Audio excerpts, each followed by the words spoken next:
The Manitoba Jockey Club acknowledges that we are on Treaty 1 territory, and the land on which we gather is the traditional territory of the Anishinaabe, Cree, Anisininew, Dakota, Lakota, and Dene peoples, and the national homeland of the Red River Métis.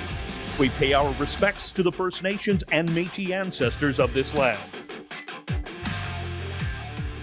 And welcome everybody to ASD Live, brought to you by Manitoba Liquor and Lotteries, Day 30 on the racing calendar. Quick look back at yesterday's racing action. Of course, it was Derby Day. Who was hot? Well, on the trainer side, Tom Gardapi Jr. ended up having 2 wins on the card. The hot jockey was Ronald Alley.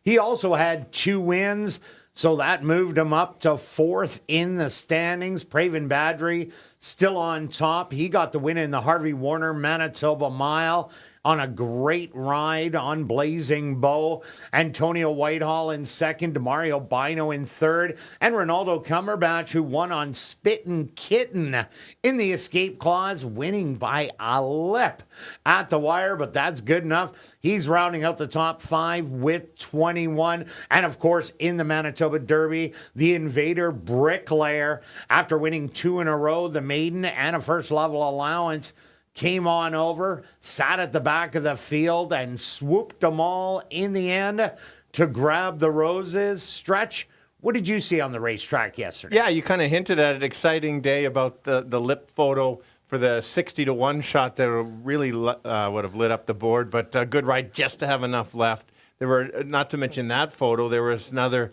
3 or 4 photos. Oh, the first race. Absolutely. 3 of them bobbing at the wire. Absolutely, and that's how the day went. I thought the payouts were nice. There was a couple price horses. The pick 5 paid $970. Pick 4, which at least I managed to close that one out. That was $336. So that was good. I talked to a bunch of people after the press conference, and they all used the same term on the track as heavy. And usually you don't. It's just multiple people came back with that word, and I didn't disagree with that. I thought that some horses did go gate to wire. You called it about Bricklayer. But what a good ride, because Fuentes, if I get that name, yeah, I apologize. Fuentes. Excellent. Leading rider at Canterbury. Yes, I've watched him ride many times. How he just let the horse run and didn't have to just guide him. It was just such a good ride and how he did that. And after the press conference, I talked to a bunch of the jockeys. I got their insights. I've got more information to share. They were so good just talking to me about their different techniques, and I think it's such a great riding colony that it's good because you can back your horse when you know you have a good chance of getting a good ride. Yeah, no doubt about that. We've seen a lot of good rides yesterday. And going back to the racetrack, yes, it might be a little heavy. And you see that in the slow times that we do run here at Assiniboia Downs. But we have the least amount of breakdowns in North America, so we're very proud of that. So we give up some with the slow times, but I'd rather see them going slow and come back healthy than ripping down there 6 furlongs in 107 and not having much horsepower on the backside. Couldn't agree with you more. Absolutely. Great card today, and since we've got a big pick 4 sequence as well, I think it could make some good payouts. We've got, basically call it 3 stakes races today. How good is that as after kind of the hangover after the Manitoba Derby? Looking forward to another good race day.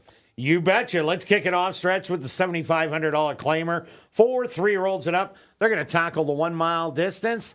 Who do you like? All right. Yeah, we may only have the 6 in here, but I think it's a competitive a field in here for sure. I think it's very competitive. Yeah, we've got, look at that. We have 4 of the 5. 4 out of the 6. Yes, let's go to the 3 horse in here, and neither one of us have the favorite on top.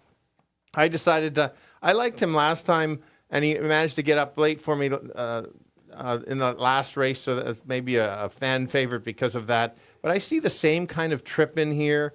I like that middle move last time. It seemed to be in that wake-up mode. I think basically a similar race puts this horse in the mix, and if I'm getting 4-1, I will take it. Yeah, I see this wide open. There is some speed in here. The 2 Courageous and the 6 Lucky Luke. But I ended up going to number 5, Bossy Holiday. The horse hasn't run a rut of ground in some time. Did run a 7 furlongs late last year at Woodbine. Didn't have success in there. But previous to that, this horse ran some route races in restricted stake races. Ran a good rallying third beat in the neck. Tried to press the front end, ran a good 4th in one of them, and another good 3rd. So this horse does have experience going around 2 turns, and I like that it is a massive drop to the first level allowance last time out, but previous to that was in the second level allowance. Any of those horses that usually drop to 75, they come and win. So I'm going to take a shot on this one because I'm going to get a price. Yeah, good call. I am going to the favorite. Did want to leave this horse out off the board like you did, Kirt. Daring. Very daring. I thought this horse didn't lose last time. I thought it just lost to an impressive winner in a fast-run race. That horse did attempt the stake race yesterday. Yes, it wasn't in the top 3 or so, but still ran a credible early. That was a tough field for sure. I think this extra half furlong is only going to help this horse, and a good shot at the second win of the year. Yeah, another horse I like, number 2, Courageous. Well, yes, hasn't won in a couple of years, only a couple of third-place finishes, but is always running against stake horses, second-level allowance horses.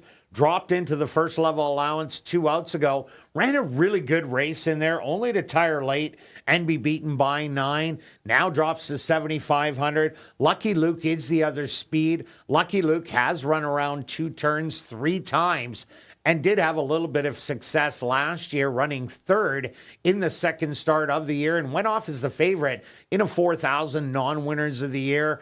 But it didn't go to the front end, so Courageous just might be loose, so I had to throw the horse in. Yeah, and I didn't want to leave out Captive Kid and longest shot of the board, or winner of the year of over $110.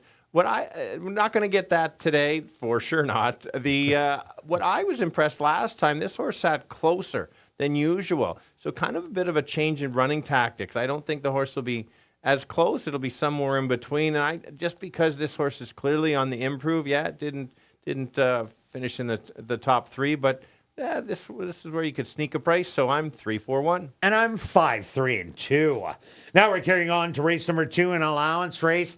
It's the Distaff Trial for Manitoba, Saskatchewan, North and South Dakota bred fillies and mares. They're going to go 7.5 furlongs. Scratch number 4, Melisandre. A real important scratch in here. Stretch, who did you go to? Yeah, it is an important scratch, obviously. And like you said, it's borderline a stake race, or at least a prep for the stake race, correct? A Distaff Trial, so it is a stake race, I guess, in turn. Call it that way. I went to the 3 as I've been backing this horse a few times. The horse has just been running so well. Running second. Yeah, but out of 5 starts 4 times. That's true. I know that. And you're picking a horse like this, I am Stretch. Picking a horse like this because the horse has not lost on these. He's like 2 back at lost to the Lone Speed. Last time lost to Mechanical Susie.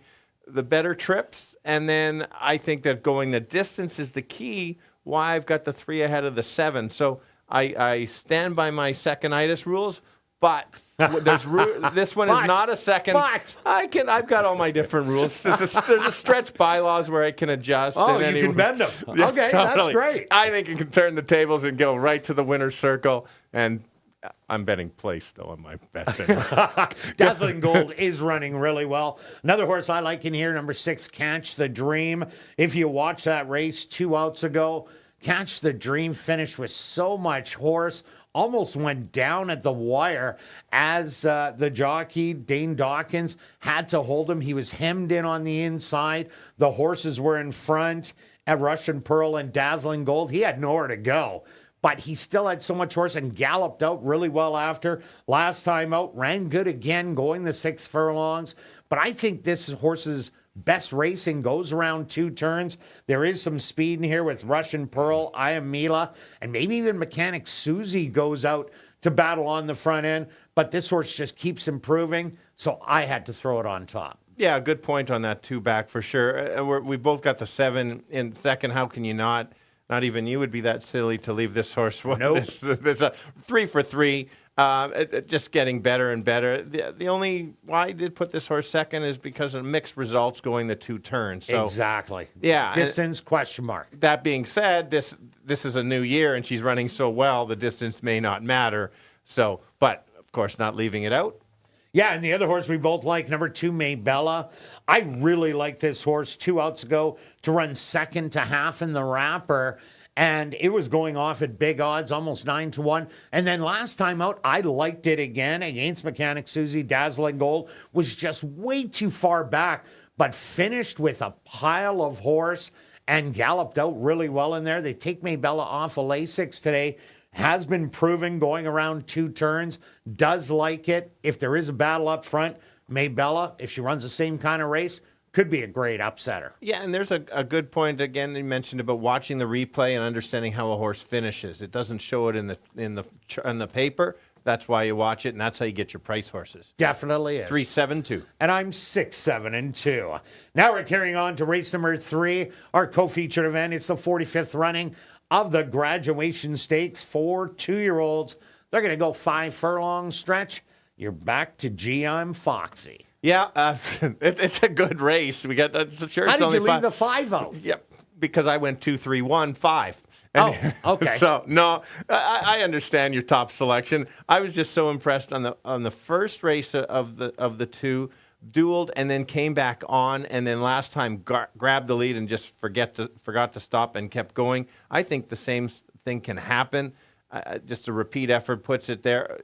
The others are going to have to prove me wrong in the sense they're going to have to step it up. There's no reason why they can't, but I think the 2 could even step it up a little. Yeah, I don't think the 2's going to get loose in here because number 5, Sneaky Situation. This is a horse that broke slow out of the gate, rushed up, battled for the lead, and ended up tiring in its first lifetime start.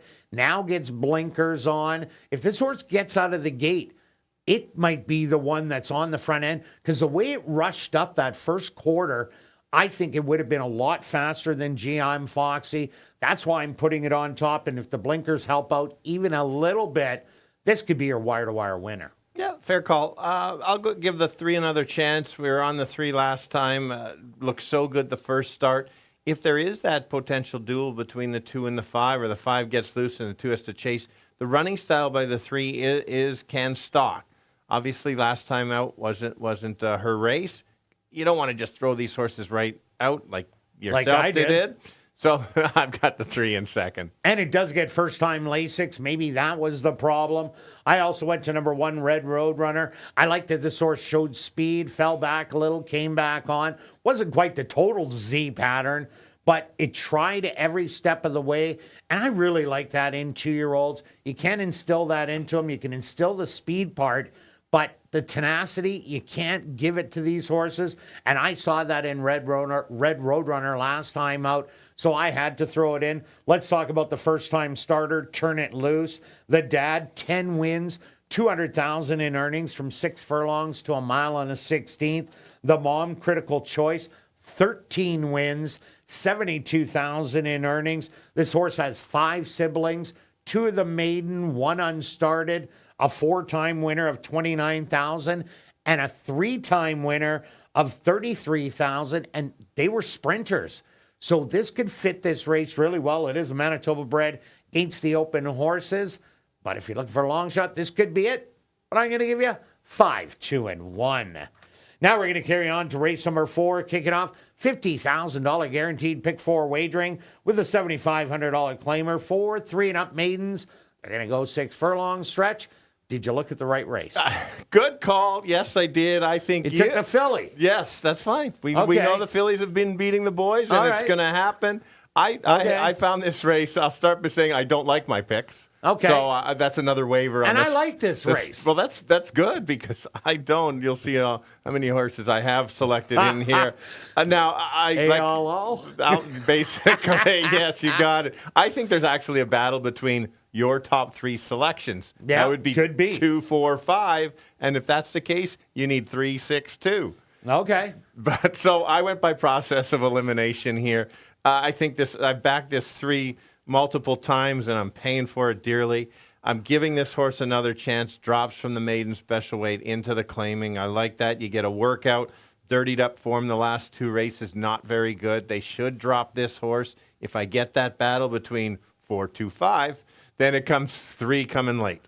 Yeah, I think the 4 is the loose speed in here. Ran really well 2 outs ago against St. George. And St. George, absolute monster. Unfortunately, we won't see that horse again until next year.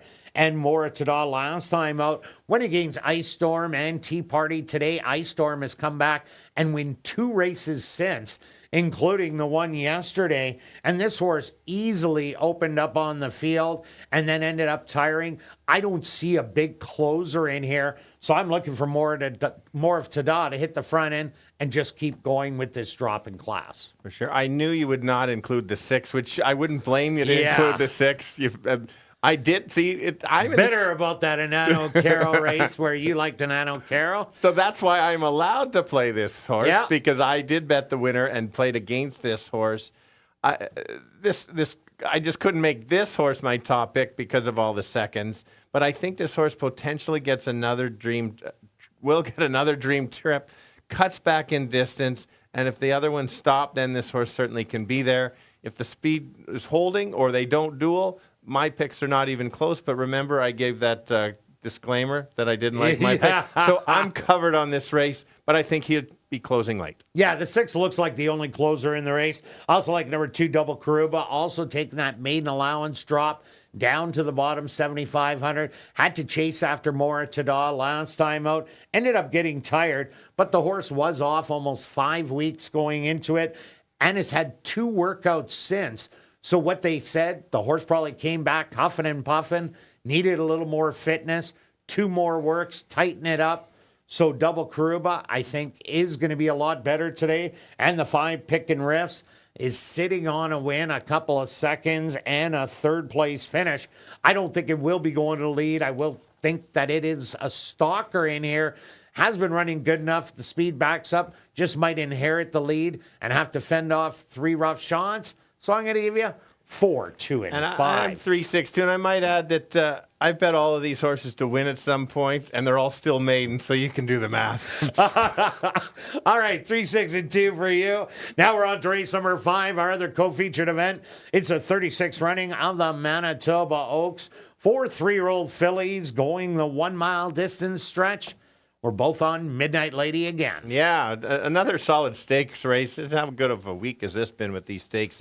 We get a couple invaders just to add to the puzzle in here. We get a rematch of July 15th. I mentioned right after that last race. Couldn't wait for this rematch. We've got it. I'm thinking you probably have the same reasons why. You've got the 3 on the top as I do, but I'll start and you can add it up. Yes, last time the race did set up for this race for her, but I think the same thing can apply. I think you bring in the 1 along the rail. That horse can potentially show some speed. I think the 3 sits back in the weeds and just waits, gets that extra half and just tries to make that similar move. I think this horse gets better as they go longer. Yeah, 5 and 7 battled last time out. Now throw the 1 Candy Oak into the equation. So I see the heated pace also. That's why I also took Midnight Lady. But I do like the inside speed. Number 1, Candy Oak. Ran a big race 2 outs ago, only losing by a head. Last time out, going to 7.5 in the allowance non-2 lifer. Had the lead and ended up running 9th. But do you see the margin of the loss?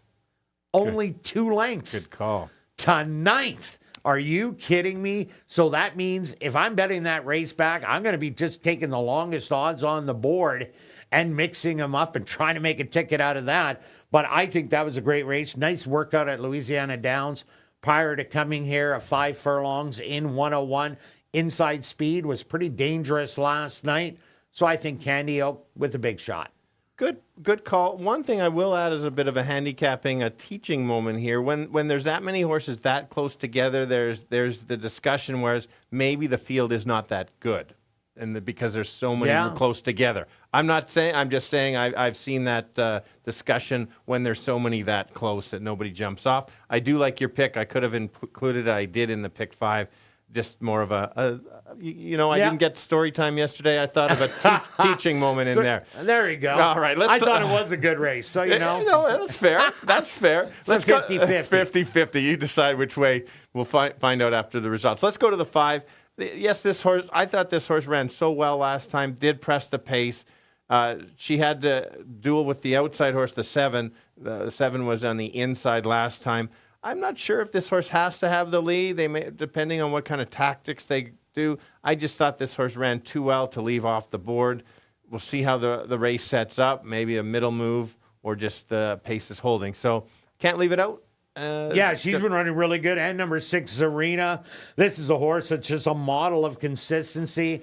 4 starts here at the Downs, 2 wins, 2 seconds, always battling it out with She's My Niece. Ran huge last time out against Midnight Lady, but Midnight Lady had more kick down the lane to go on by. But Zarina fits really well in this race. I guess this would be the ultimate show bet as long as I don't pick it. Yeah, it's not a Wednesday, but next Wednesday we can start it up. I'm 3-5-6. And I'm 3-1-6.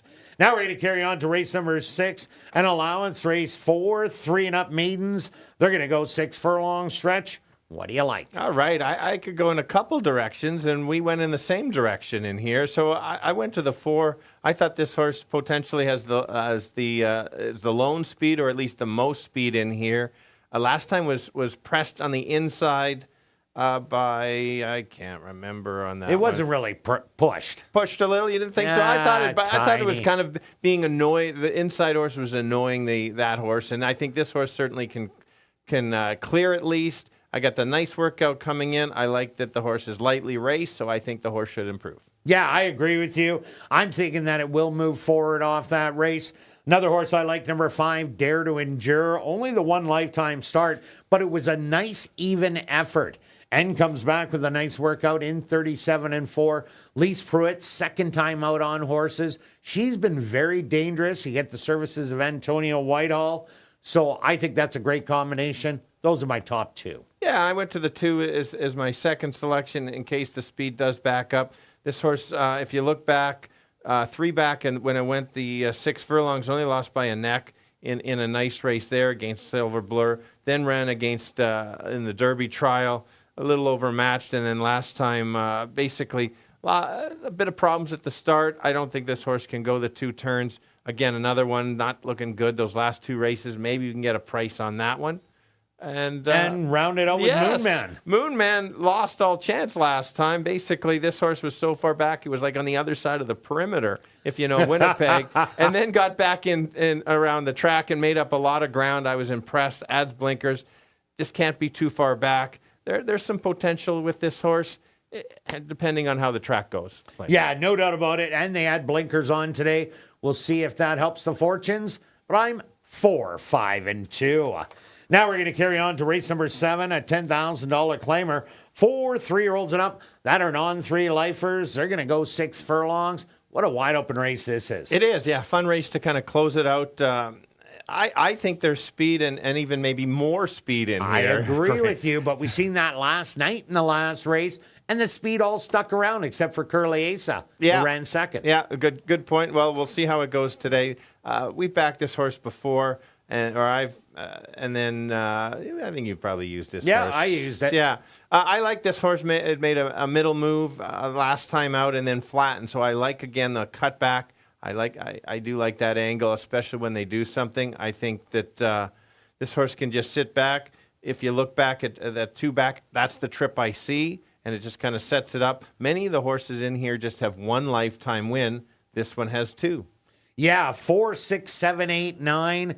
They all bring speed to the race. So this looks on paper like it does set up for the closer. That's why I'm with you on Vegas Playboy. I also like number 4, Johnny Paycheck.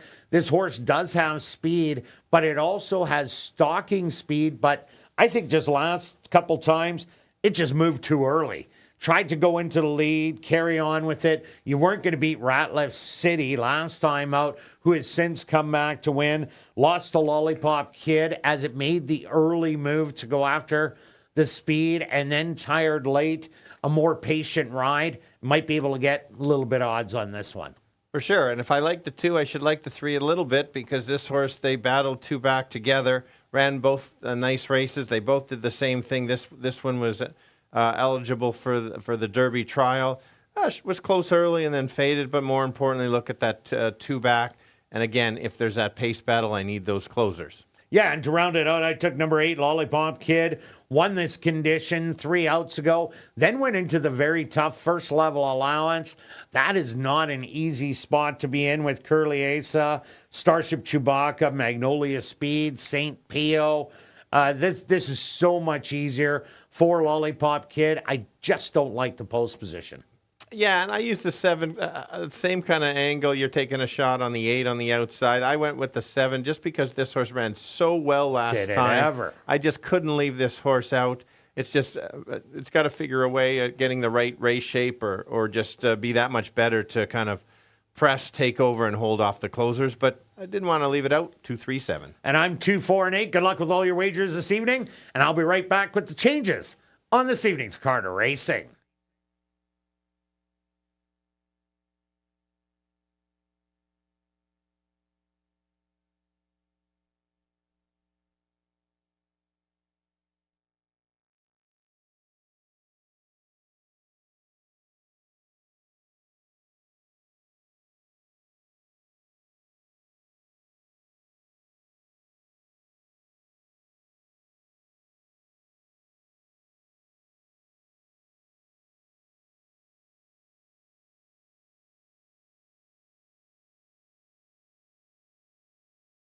And if everybody can get their pens and programs ready, here are the changes on this evening's 7-race Carter Racing. Turning your programs to race number 1. Number 4, Ride 'em. The ownership should read Mike Taranjo. Now turning your programs to race number 2, the Distaff Trial. Scratch number 4, Melisandre. Now turning your programs to race number 3, our co-featured event, the 45th running of the Graduation Stakes for 2-year-olds, just the lone overweight, and it does kick off Jackpot Pick 5 wagering. Now turning your programs to race number 4, kicking off $50,000 guaranteed Pick 4 wagering, again, just some overweights.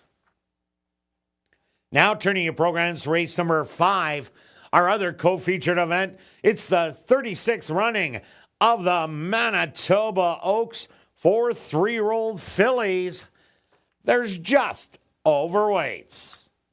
Now turning your programs to race number 6, our VIP Fan of the Night race. Again, just a couple overweights. Now turning your programs to race number 7, Number 9, Life's Adventure. The ownership should read Crystal Cates. And number 7, Air Force Reserve. The claiming price should read $12,500. Well, another absolutely beautiful evening here in Winnipeg. Yes! I guess I cashed on you. I guess. What did you win? I don't know. You don't know? I like the hair. Where'd the hair come from? That's true. I think they should test you. Absolutely. I don't know. You grew that pretty quick. Okay. All right. Under partly cloudy skies. Love it, guys. The temperature, 25 degrees Celsius or 77 Fahrenheit. I can't get that out of my head, Stretch. The wind light out of the south-southeast at 24 kilometers an hour or 15 miles an hour. And the track is listed as fast. Fast racetrack for this evening's 7-race Carter Racing. We're going to kick it off right here in race number 1 that goes to post in 17 minutes.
And welcome everybody to Assiniboia Downs. Be sure to enter your name for a chance to be our VIP Fan of the Night. Ballots are available in the lobby. If your name is picked, you're going to get the VIP treatment, including a $25 wagering voucher. You're going to get an ASD t-shirt. You're going to get an ASD ball cap autographed by myself and Stretch. When you come up to the press box and watch me call a race, then you're going to go down to the paddock, see the horses, and then off to the winner's circle to get a framed photo with the winning horse. And if you're new to racing, stop by and see Shannon and Brad at the Fan Education Center, located on the main floor. Also, that's a place to open a free betting account at hpibet.com to bet on the races on your phone. And what's more, if you open a new account and bet 100, you're gonna get 100. Have a great evening of racing.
And welcome down to the paddock for race number 1. We're going to kick off the Tuesday card of racing with the $7,500 claimer for 3-year-olds and up.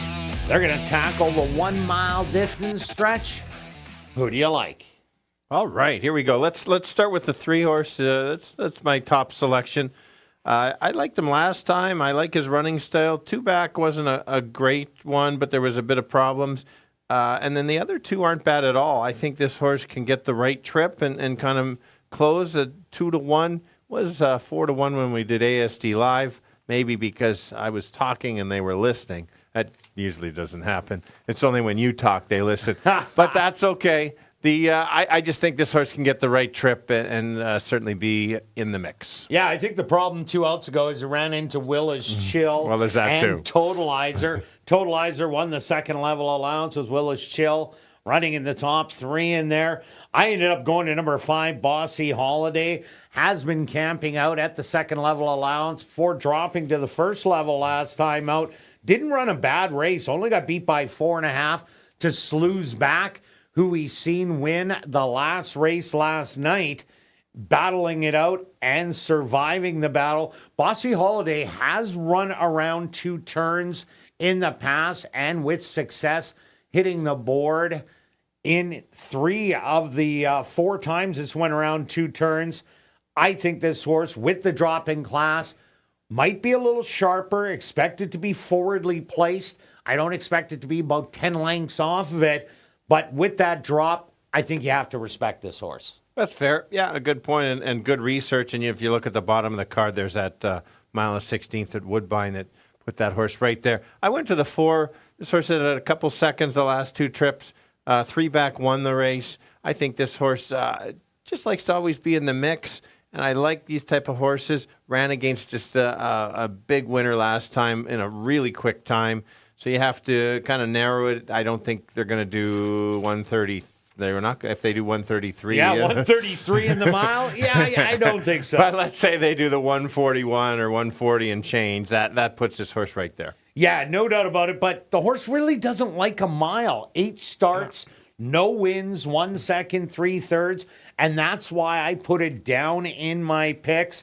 Another horse I do like in here, number 2, Courageous. Courageous has not seen this level in a real long time. Has been testing all the toughies. 2 outs ago at the first level allowance, optional 10,000. Went to the front end, battled, and only tired very late down the lane. And they went pretty quick early. If Courageous can get out there and get a loose and easy lead, this horse might just go a long way with the drop in class. Yeah, you're right. The drop in class is huge. Let's go to the 4-1 from $110 down to 4-1. That's about what we're going to get. This was the one that really lit up the board a couple starts ago. Last time, as I mentioned on ASD Live, this horse sat closer than usual, chased and then faded. This horse is a little bit better when it makes that late run, kind of sits back and closes. That's what I'm hoping for today. I'm hoping the odds go up a little bit more. So that is my 3rd selection. And also look at number 6, Lucky Luke. Looks like just a sprinter if you only have the program. But this horse has gone around 2 turns before. As I said, last year went 7 furlongs. In the second outing of the year, was bet down as the favorite, just a little over even money. Captive Kitten ended up getting the win in there. But Lucky Luke was forwardly placed, but not on the front end.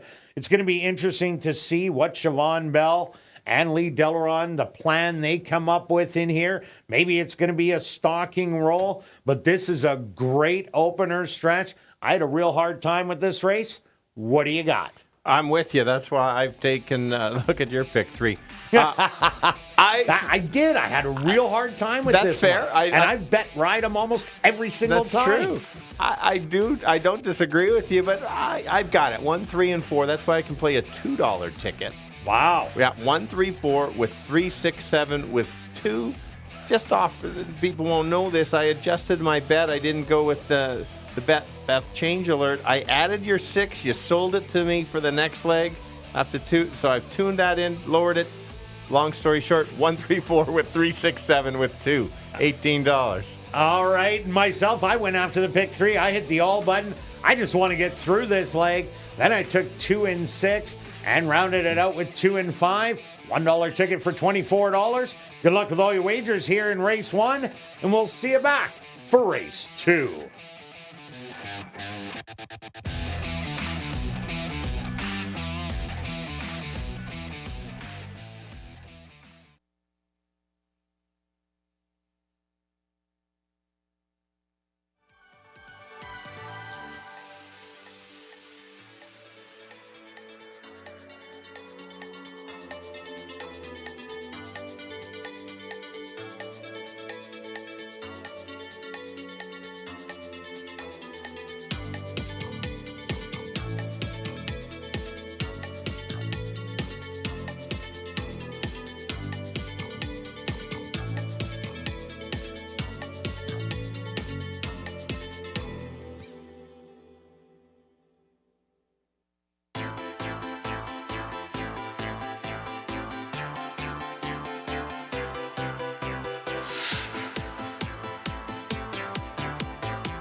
The horse on the track for race number 1, they're going to go 1 mile for $14,800.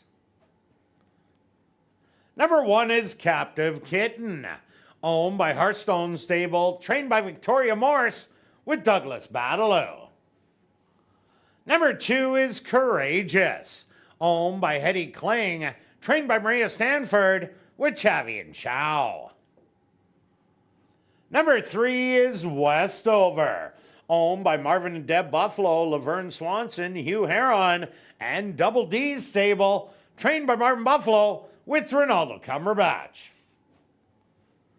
Number 4 is Ride 'em, owned by Mike Tronjo, trained by Lee Delaron with Praven Badri. Number 5 is Bossy Holiday, owned by 2 Points Ranch, trained by Carl Anderson with Dane Dawkins.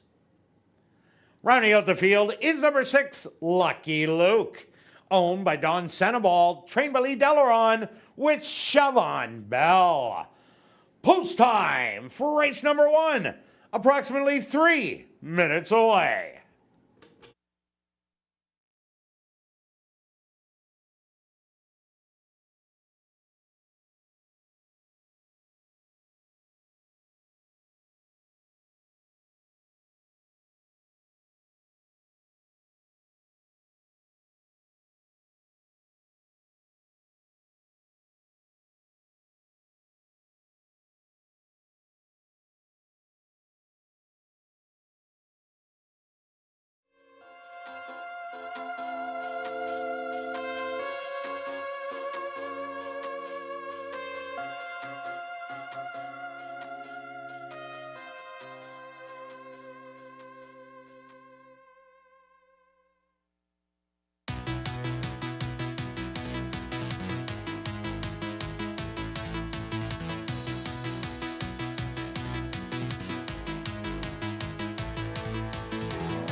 All right, the boys kick off the card going a mile past the winner's finish line twice.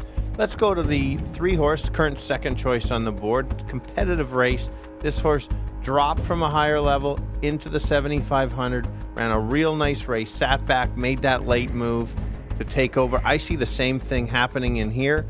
Others to consider will be the 4 as the current favorite. This horse has been on the cusp a bunch of seconds, but I think today's the day to be right there.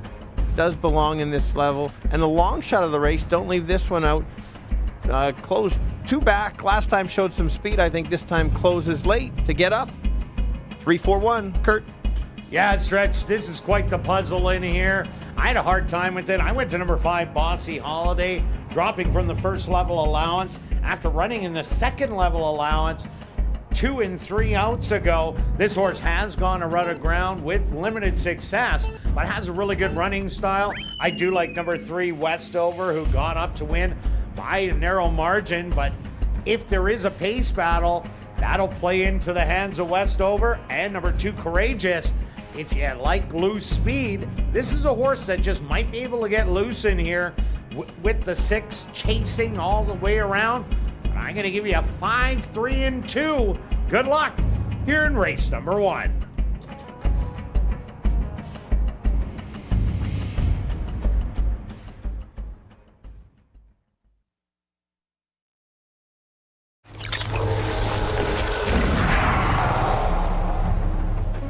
It's now 2 minutes to post time at ASD.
time.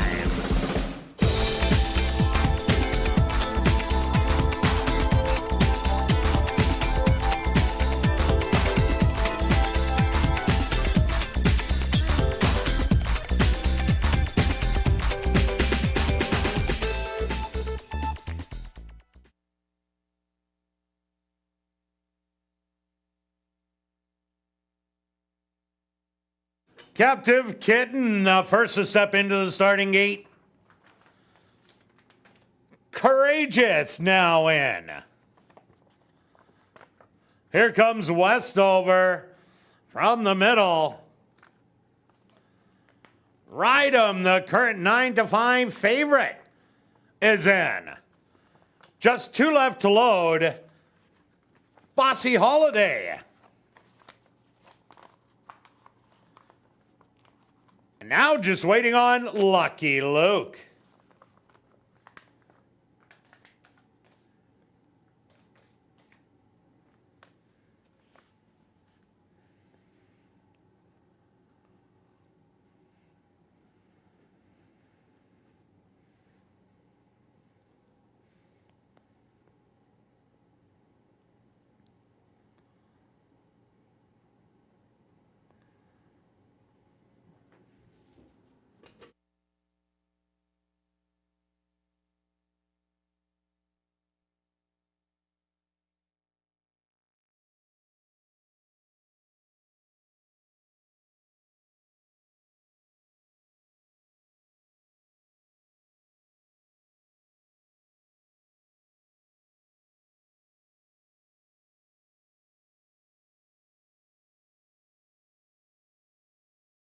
Lucky Luke going to get a little extra assistance from the gate crew.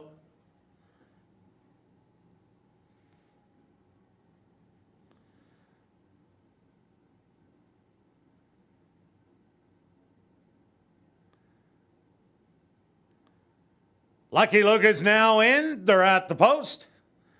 And they're off. From the inside, Courageous shows a little bit of speed, but on the far outside, Lucky Luke is gunned to get the front end and will open up by 2. Ride 'em to the outside. Now challenging for the lead, Courageous with a pile of horse. On the fence, in between horses, Westover, Bossy Holiday, 3 wide, and Captive Kitten is going to watch them all from about 15 off of it. 25-1 the opening quarter. And now Ride 'em says, I want the lead, and he's going to get it by 2. Bossy Holiday creeping up on the outside in second. Lucky Luke securing the rail. 3 more back to Westover, and then 3 more to Courageous, and about 7 more to the trailer. Captive Kitten, the half 50 seconds, starting to bunch up on the front end. Bossy Holiday now engages Ride 'em for the lead. Lucky Luke back to third. Westover trying to gain ground from fourth.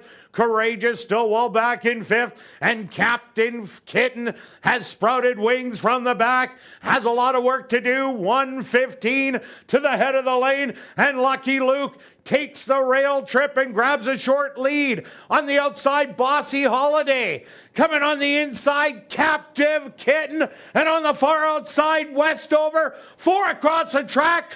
Captive Kitten, Westover, these 2. Captive Kitten's gonna take it. Westover second best. Very close for third between Lucky Luke and Bossy Holiday.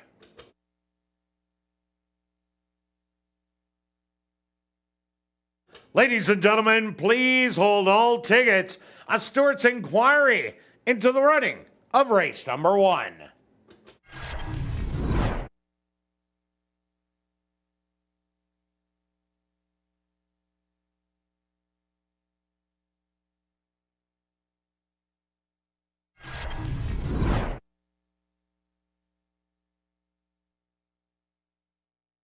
The Stewards have posted number 1, Captive Kitten, as your race winner. Second goes to number 3, Westover. A photograph has been called to determine the show positions. They went the opening quarter 25-1, the half 50 seconds, 3 quarters 1:15, 7 furlongs 1:29-2. Time for the mile 1:43-4.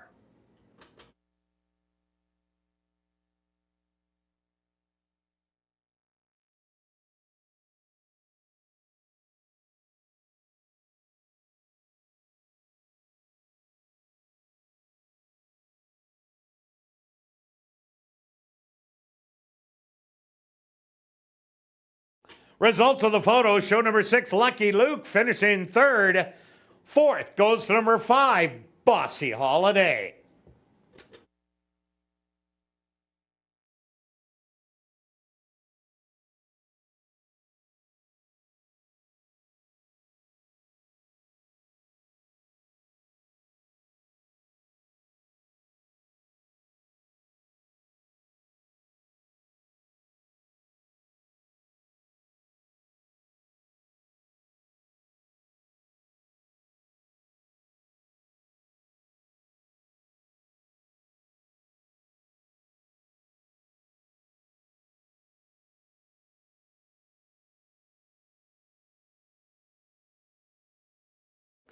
Now entering the winner's enclosure, the unofficial winner here in race number 1, that's number 1, Captive Kitten. Captive Kitten is a chestnut gelding, 9 years old, by Kitten's Joy, out of the mare Southern Alibi by Elusive Quality. Owned by Hearthstone Stable, trained by Victoria Morse, and ridden unofficial victory by Douglas Battleau. Time for the mile, 1:43 4.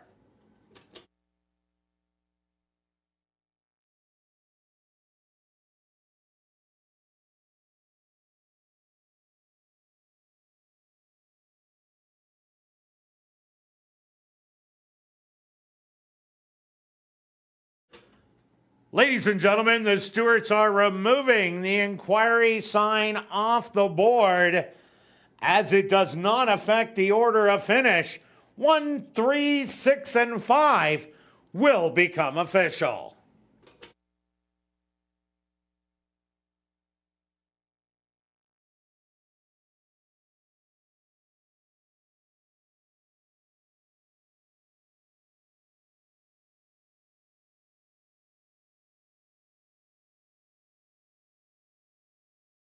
Race 1 is official in the upcoming second race, the Distaff Trial. Scratch number 4, Melisandre. Rolling doubles and another pick 3, kicking off here in race number 2.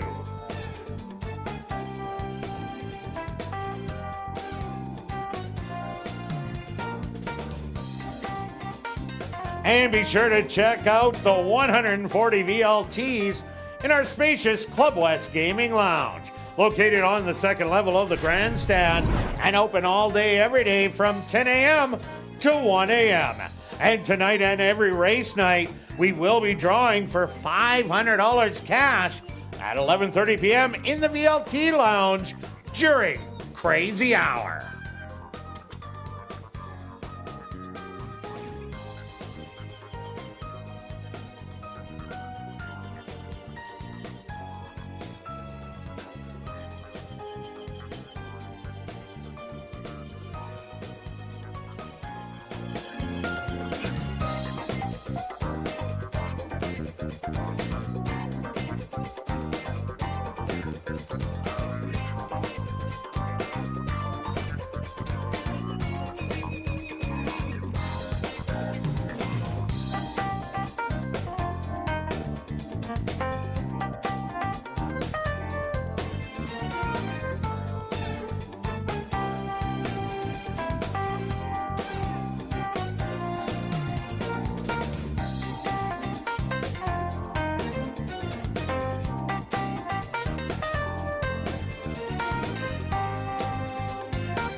Ladies and gentlemen, turning your programs back to race number 1, we had a claim to report. Claim for $7,500 was number 4, Ride 'em, claimed by the Assiniboia Racing Club, trainer Devin Gittins.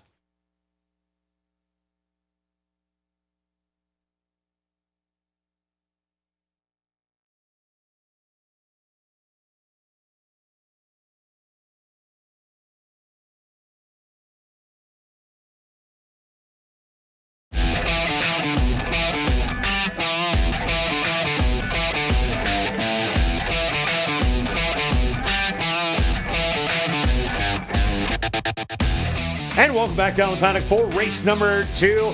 It's the Distaff Trial for Manitoba, Saskatchewan, North and South Dakota bred fillies and mares, 3 and up. They're going to go 7.5 furlongs. Scratch number 4, Melisandre. Quick look back at race number 1. Well stretched, Captive Kitten went back to that way off the pace running style, but with all the action that was up front, played right into his hands. Absolutely. I could listen to the crowd and watch, oh, look at how far back the 1 is. It's like patience. If you know where the horses are supposed to be, as you play the races a little bit more, you have an understanding that that's where he should be, and go from there. A nice, even ride. Didn't panic at all. You could slowly, you even called it on the turn, starting to wind it up. Oh, yeah, he was flying over there. Really good catch on that. A good race to kick off the card for sure. Nice payout for the win. Anybody that bet that horse to win or in a pick 3. Oh, right, I did. Okay. Oh yeah, so did I. You but did. I got it in the all button. You did. All right, on to 2. All right, Julie on camera today. Let's find the 3 horses. Look at that. Look how good she is. Finds it right away. This horse has been running so well. Yes, you were bugging me on ASD Live about all the seconds, but I'm going to make an excuse for the last couple. The Russian Pearl got loose and stole it last 2 back, and Mechanical Susie got maybe a slightly better trip, and this horse just kind of ran out of ground. You now get the 2 turns. I like when this horse runs the 2 turns. You see 8 of 10 in the money. I think it's her turn this time. 4-1. Is what you're getting. Ignore the morning line because the 4 is out. You can almost cut them in half. Would you say cut them in half? Oh, definitely. Yeah. So anyway, I think the right trip. This horse can be right there, and Kirt should have this horse in his top 3. But well, things happen. No, I like a few other ones in here. I went to number 6, Catch the Dream. First time out, this horse ran against Mechanic Susie and Mary Who. Had a little bit of trouble in there, as it did break 10th out of the gate, made a little bit of a rally, then came back with the win. 3 consecutive third-place finishes, but the one that stands out to me was 2 outs ago. If you watch the replay, he was hemmed in on the fence, Dane Dawkins, and he was almost running on top of Russian Pearl and Dazzling Gold as they came to the wire. This horse just seems to be getting better and better, and even last time out was well back again. We see that they can close from well back after seeing Captive Kitten from almost 20 lengths off it get up for the win. Catch the Dream would love to see Russian Pearl, Mechanic Susie, and I Am Mila. Maybe even Dazzling Gold shows speed again today. So there is no lack of speed in here. So Catch the Dream, that closing style, I think fits perfectly in here. For sure. And I don't know if this horse has the most wins, or at least tied with the most wins. That's the 7 this year at the meet. No show, no call. Of course. That's a silly statement by me. Of course it's no show. Yeah. Let's keep going. Anyway, she has 3 wins, and they've been very impressive. First race out of the gate, ran down the speed. Last couple just so impressive. I think this horse is getting better at 4. We're going to find out if this horse can handle the 2 turns. That was my little bit concern. That's why I put this horse in second. But she's running so well, looks great in the paddock. Can't leave her out. Yeah, I agree with everything you said. Number 2, Maybella, comes off Lasix today, but she has yet to run a bad race this year. Ran well, couple seconds at the $5,500 level. Then ran second and a half in the wrapper, who is loose speed. Last time out, I love the horse at 30-1 and ran absolutely huge. Just ran out of ground in the end. If it would have sat a little bit closer, might have been a different result. And they take the horse off Lasix today, 19-1. That's the biggest bargain right now. For sure. Let's take a look at the 1. Understanding the distances. This horse should show speed along the rail. It can't show as much speed going short. Could control it. That's how this horse won it 2 back. Dawn of the Devil broke the maiden last time out by a half a length, but really steps it up here to the 7.5 and the competition. But this horse does bring a little bit of speed to the race. Carl Anderson has 2. Maybe this one goes to the lead. Catch a Dream, obviously, is the closer. Yeah, and the first 2 races of the year for the 8 were winning efforts. Then 2 back, not as good. And then the last time going short, maybe can turn the tables going back to long. Gets on the outside, maybe be able to find position. This will be a long shot with a shot. All right, let's go to our wagers here in race 2, Stretch. What do you have? Well, just in case the second-itis is a thing, Kirt, for 40 place on the 3. And myself, I'm going after the tractor. I'm taking the 6 on top with the 1-2-3-7, 1-2-3-7. That's $12. But I'm taking a $2 one for $24. Good luck with all your wagers here in race 2. And we'll see you back for our co-featured event, the 45th running of the Graduation Stakes.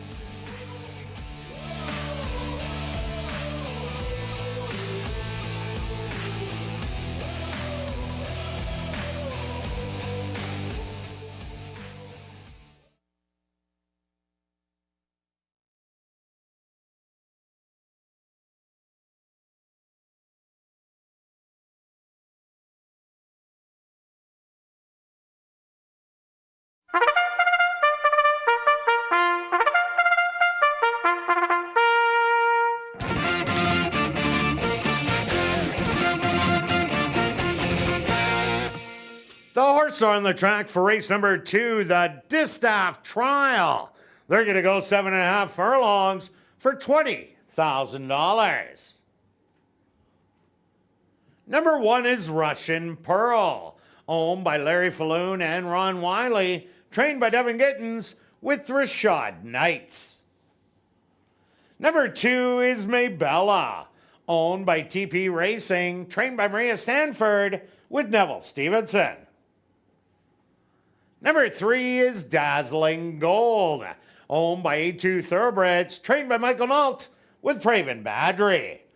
Number 4, Melisandre, was scratched. Number 5 is Dawn of the Devil, owned by Greenlaw Farms, trained by Carl Anderson with Demario Bino. Number 6 is Catch the Dream, also owned by Greenlaw Farms, trained by Carl Anderson with Dane Dawkins. Number 7 is Mechanic Susie, owned by Tom Payne, Larry Falloon, and Elton Dickey, trained by Elton Dickey with Antonio Whitehall. Rounding out the field is number 8, I Am Mila, owned by Back on Track Stables and Larry Falloon, trained by Jennifer Jordan with Javaniel Patterson. The Distaff Trial. Here in race number 2, they'll go to post in approximately 3 minutes.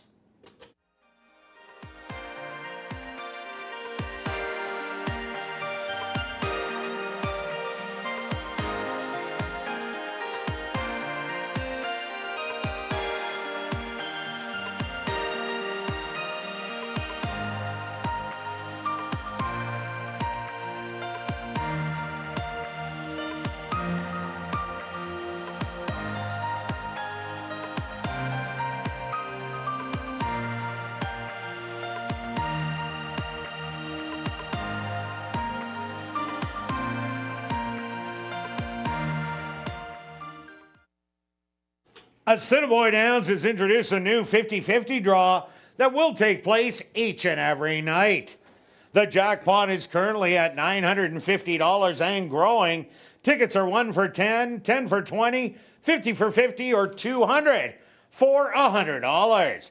Tickets can be purchased at guest services, the VLT cashier's cage, the 50-50 ticket seller who is walking the facility, or you can just go to 5050.asdowns.com.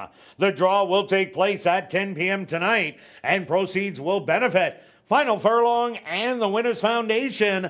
And please take note that you do not have to be in attendance to claim your prize. Just check our website at asdowns.com for the winning number.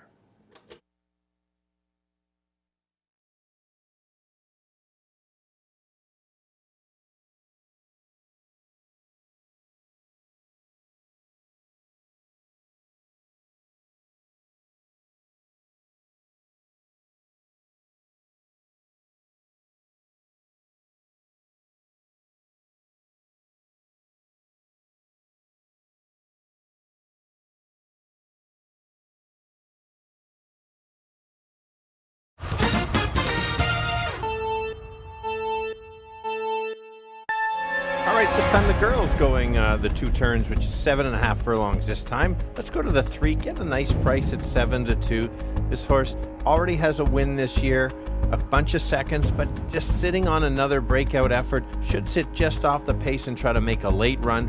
She likes the distance, can't leave her out. The one that's 3 for 3 this year, that's the 7. That's going 6 furlongs. Can she handle the extra distance? Possibly. And then the last one at a big price at 13-1. That's your overlay. The 2 horse, she was closing fast last time, just ran out of ground. Won't run out of ground this time because she's got extra. 3-7-2. Kirt. Yeah, Stretch, I ended up going to number 6, Catch the Dream. A really good closer in here. We've seen Captive Kitten come from well back to win the first race going around the 2 turns. And this one is another one that, like sitting back and making a late charge 2 outs ago, was climbing over horses at the wire, and that kind of a race again could be a winning effort. I also like, of course, Mechanic Susie, 3 for 3 this year. She's been a force to be reckoned with. The distance is the only question mark, and I also like the long shot number 2, Maybella. Seconds and thirds everywhere, doesn't deserve to be 14-1. Good luck here in race number 2.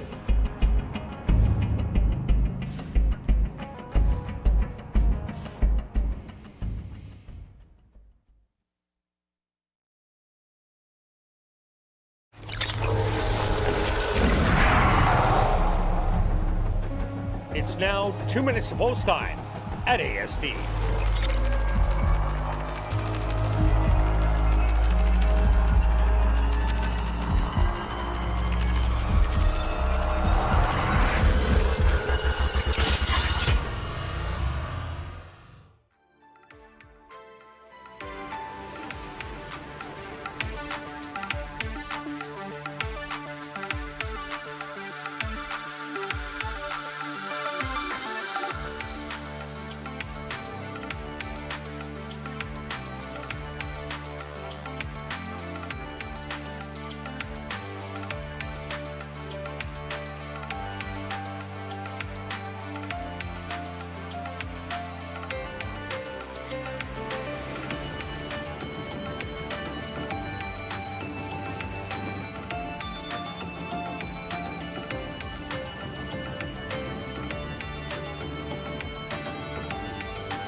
time.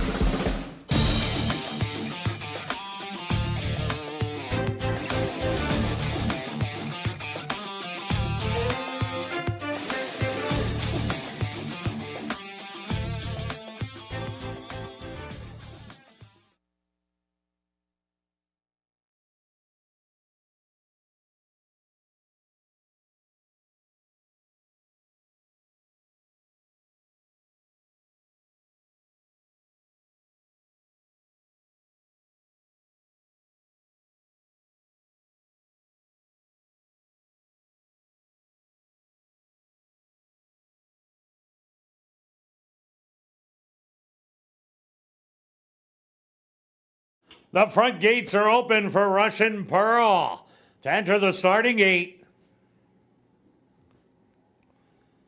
Next up, Maybella.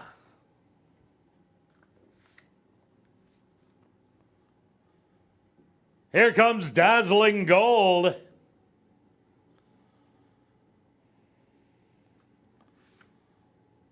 Dawn of the Devil. She'll be next to go in. Catch the Dream's turn. Just 2 left to load. Mechanic Susie, the 3-5 favorite.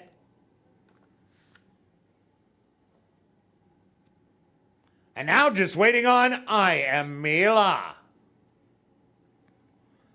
They're all set. They're at the post.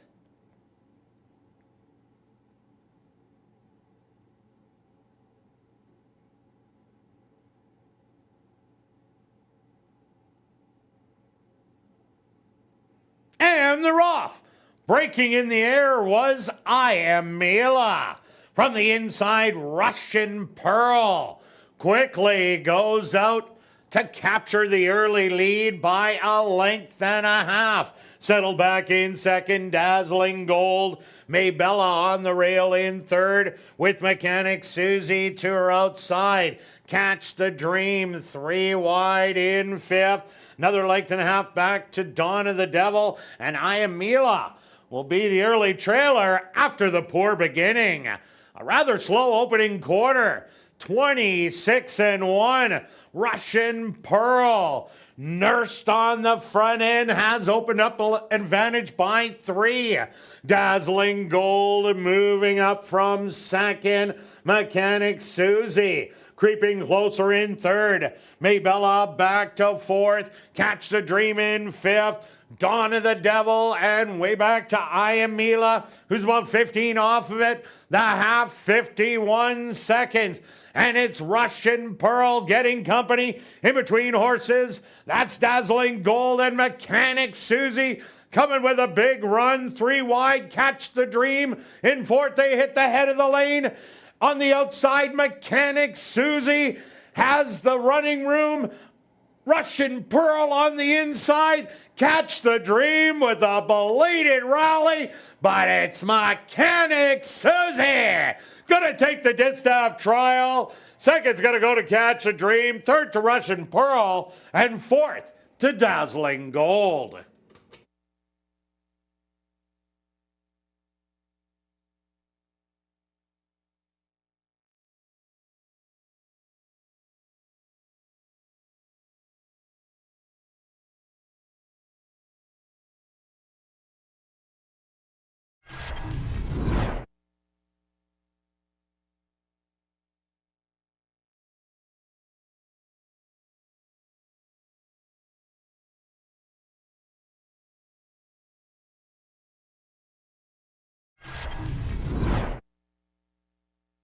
The stewards are posted number 7, Mechanic Susie, as your race winner. Second goes to number 6, Catch the Dream.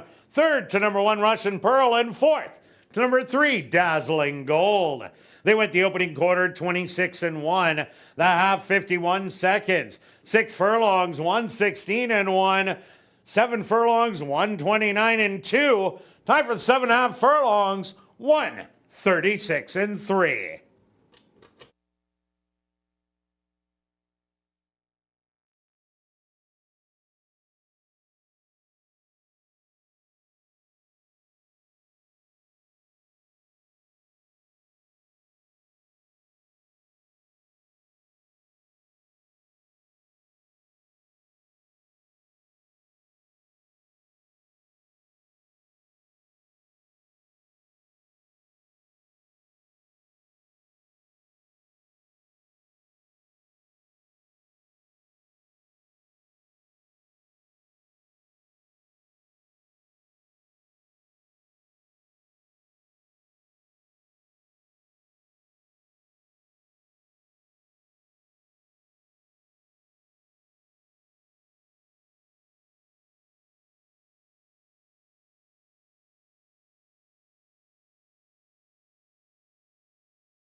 Now entering the winner's enclosure, the official winner of the Distaff Trial, that's number 7, Mechanic Susie.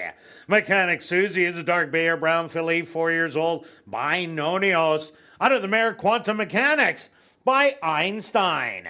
Owned by Tom Payne, Larry Falloon, and Elton Dickey. Trained by Elton Dickey and ridden to victory by Antonio Whitehall. Time for the 7.5 furlongs, 1:36 and 3. Number 7, Mechanic Susie, was proudly bred right here in Manitoba by one of her owners, Larry Falloon. Race 2 is official in the upcoming third race. Kicking off Jackpot Pick 5 wagering. It's our co-featured event, the 45th running of the Graduation Stakes for 2-year-olds. There are no changes. We'll carry on with the changes in this evening's Pick 5.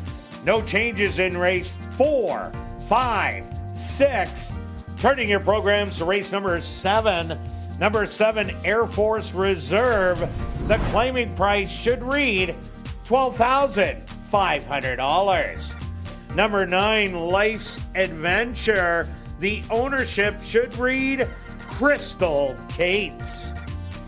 The 45th running of the Graduation Stakes here in race number 3. They'll go to post in 13 minutes.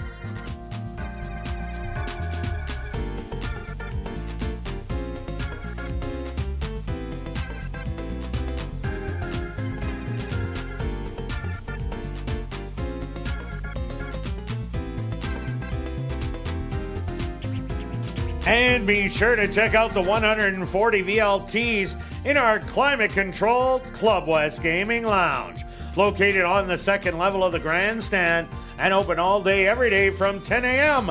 to 1 a.m. And tonight and every race night, we will be drawing for $500 cash at 11:30 p.m. in the VLT Lounge during Crazy Hour. And just a reminder that free family fun activities will be featured every Monday in July and August, as well as Monday, September the 2nd. Free activities include bouncy castles, face painting, and live entertainment. The fun all starts at 6:30.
welcome back down to the paddock for race number 3, kicking off Jackpot Pick 5 wagering with our co-featured event, the 45th running of the Graduation Stakes for 2-year-olds.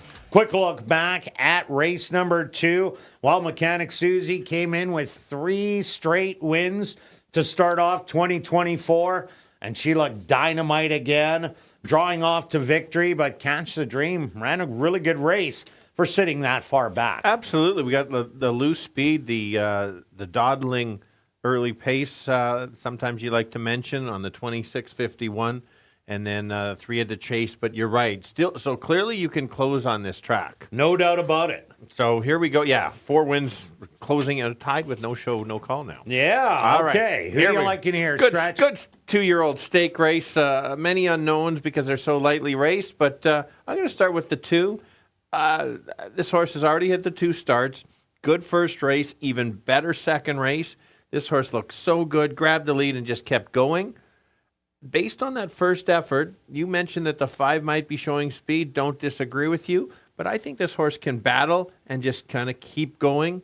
So I think there's more room for improvement on this, on her. So I had to back her as my top selection. Yeah, no doubt about it. They even added Lasix last time out. Not sure if that helped, but definitely being loose on the front end was a huge advantage. I went to number 5, Sneaky Situation.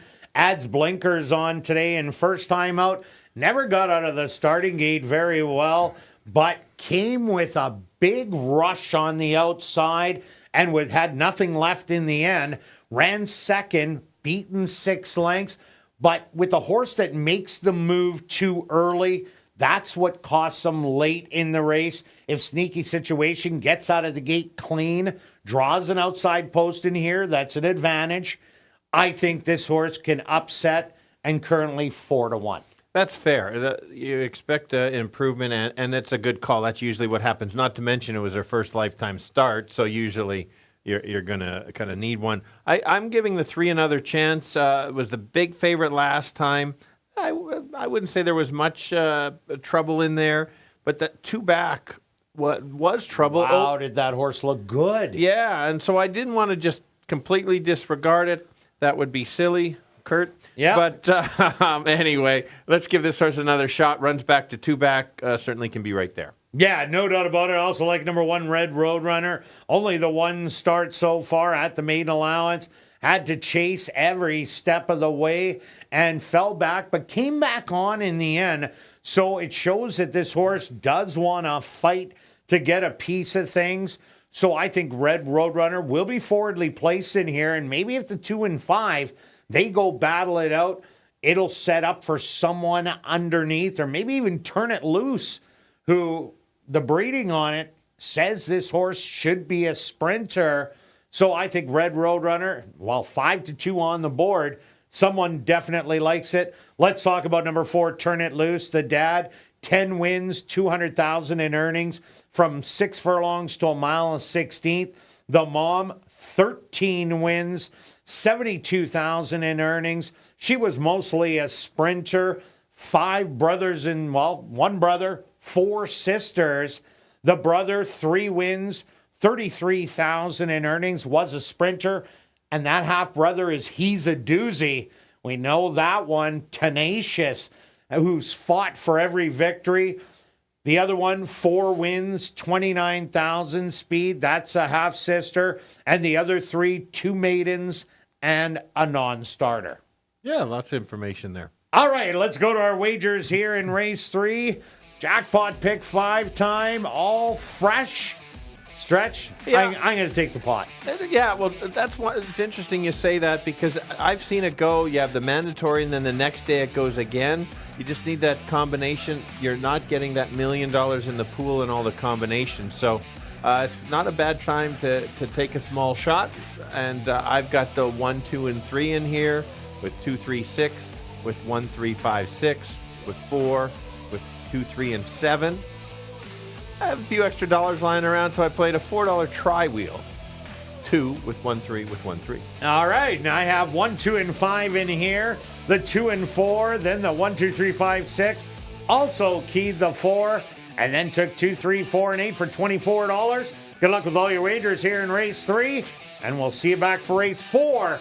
Kicking off $50,000 guaranteed pick 4 wagering.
Assiniboia Downs is proud to present our co-featured event here in race number 3. It's the 45th running of the graduation stakes for 2-year-olds.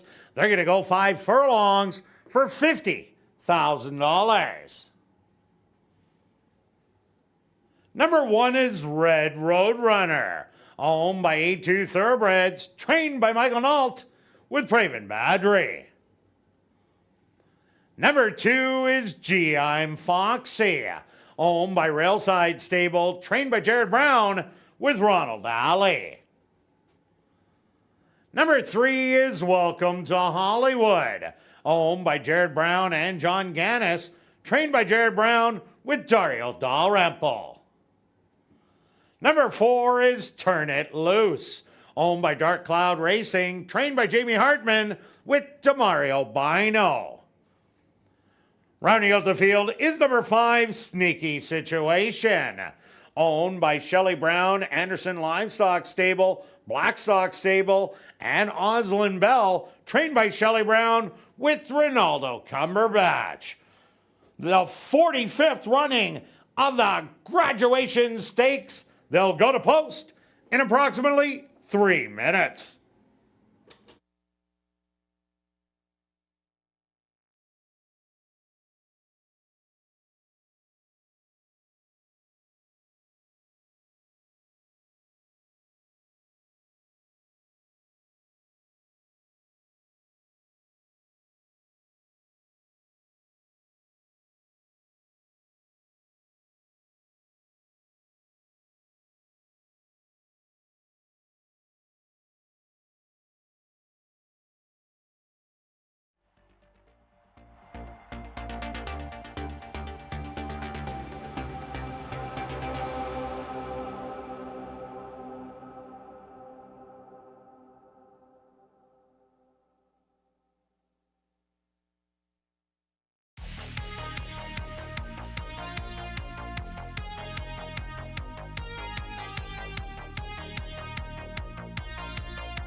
All right, the 2-year-olds in a stake race. We've got 4 girls, 1 boy. Let's start with one of the girls on the 2. She looked so good last time, grabbed the lead and just kept going. Her first start was also good. I think there's room for improvement, and if she does, watch out, she should win again. Others to consider is the 3. Good first race, not so good second race. Got to give her another chance. And the 1 horse along the rails only had the 1 start. Second start could be that much better, and she could try to run it down. So let's go 2, 3, and 1. Kirt. Yeah, Stretch, I ended up going to number 5, Sneaky Situation. Had a tough break out of the gate, rushed up to the lead, battled for a while, and ended up tiring and running second. Draws an outside post in here and only has 1 horse on the inside, nobody on the outside. I think this horse might be quick enough to take over the lead and try and go wire to wire. I do like number 2, I'm Foxy. So impressive in the first and second outing.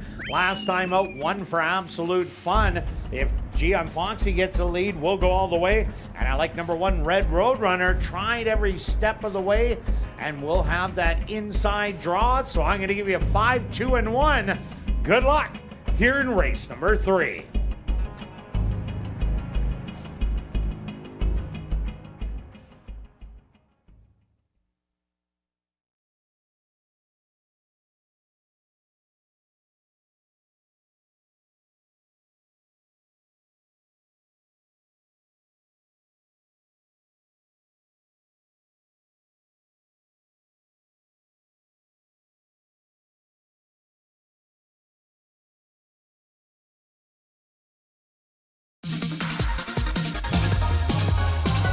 It's post time.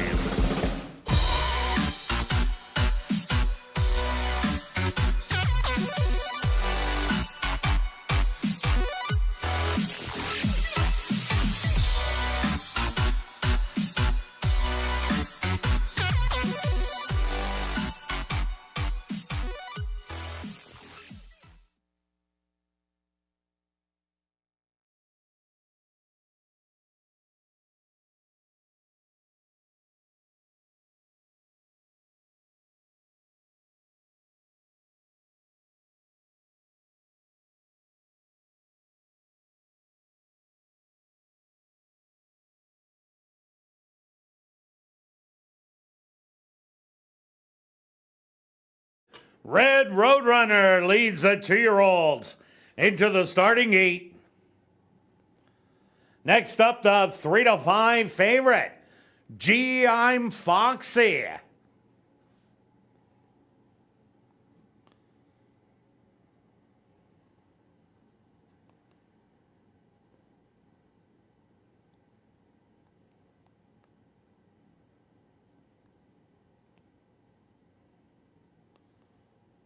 Red Roadrunner a little fractious in the gate. From the middle, here comes Welcome to Hollywood.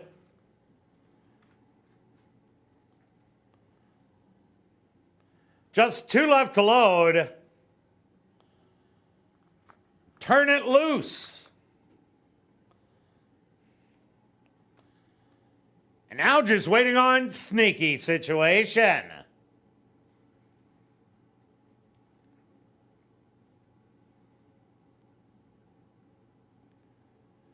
They're all set. They're at the post.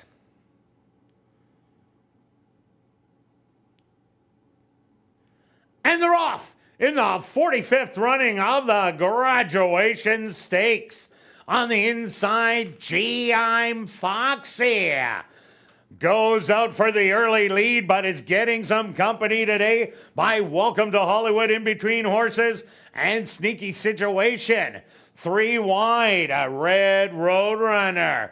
Stalking those leaders, only 2.5 off of it. And then back to Turn It Loose, about 7 off the lead. 23 and 3 the opening quarter. And I'm Foxy still running easy, but Welcome to Hollywood. Now in an all-out drive in second, Red Roadrunner has now dipped down to the rail. They hit the head of the lane. I'm Foxy with the lead now by 3. Welcome to Hollywood in second. And a late rally by Red Roadrunner, but I'm Foxy is going to take the 45th running of the Graduation Stakes. Welcome to Hollywood in second, Red Roadrunner in third, fourth to Sneaky Situation.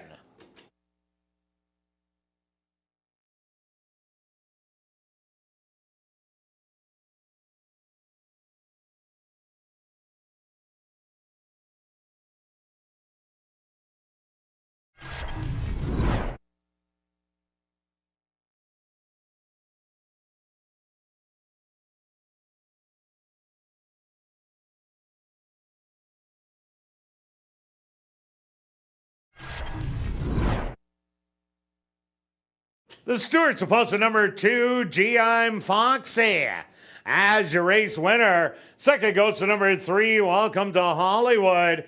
Third to number 1, Red Roadrunner. And fourth to number 5, Sneaky Situation.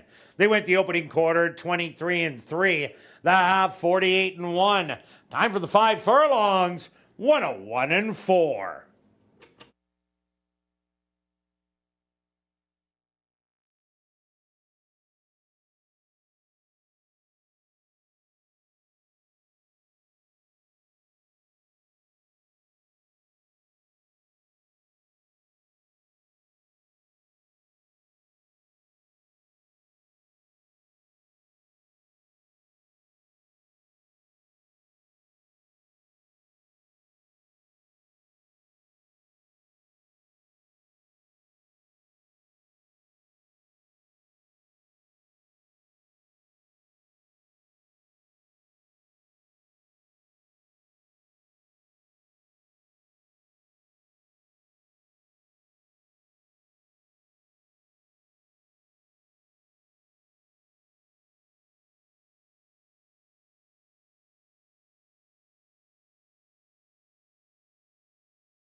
Now entering the winner's enclosure, the official winner of the 45th running of the Graduation Stakes.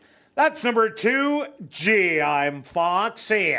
G I'm Foxy is a bay filly, 2 years old, by clamped. Out of the mare Foxy Sarah by even the score. Owned by Railside Stable, trained by Jared Brown, and ridden to victory by Ronald Alley. Time for the 5 furlongs, 101-4. Assiniboia Downs is very pleased to have on hand our Chief Executive Officer, Darren Dunn, to make a trophy presentation to the winning connections.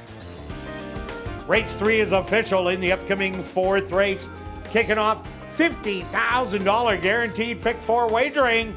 There are no changes.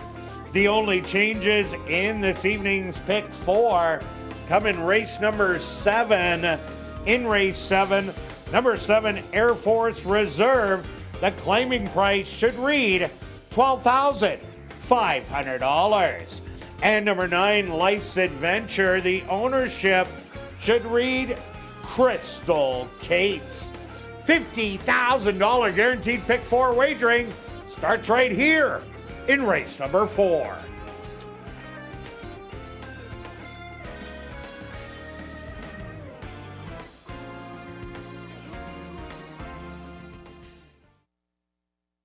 And ladies and gentlemen, we've drawn our VIP Fan of the Night. Congratulations goes out to Terry Wallette. That's Terry Wallette. Congratulations, you're our VIP Fan of the Night. please report to guest services on the main floor, south end. And just a reminder to get your 50-50 tickets. The jackpot is currently at $1,640 and growing. Tickets are 1 for 10, 10 for 20, 50 for 50, or 200 for $100. You can get your tickets at guest services, the VLT cashier's cage, the 50-50 ticket seller who is walking the building, or at 5050.asdowns.com. Ticket sales will close at 9:50 p.m. The draw will be made at 10 p.m. Tonight, the proceeds will benefit Final Furlong and the Winners Foundation. And please take note that you do not have to be in attendance to claim your prize. Just check our website at asdowns.com for the winning number.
And welcome back down paddock 4, race number 4, kicking off $50,000 guaranteed pick 4 wagering with a $7,500 claimer for 3 and up maidens.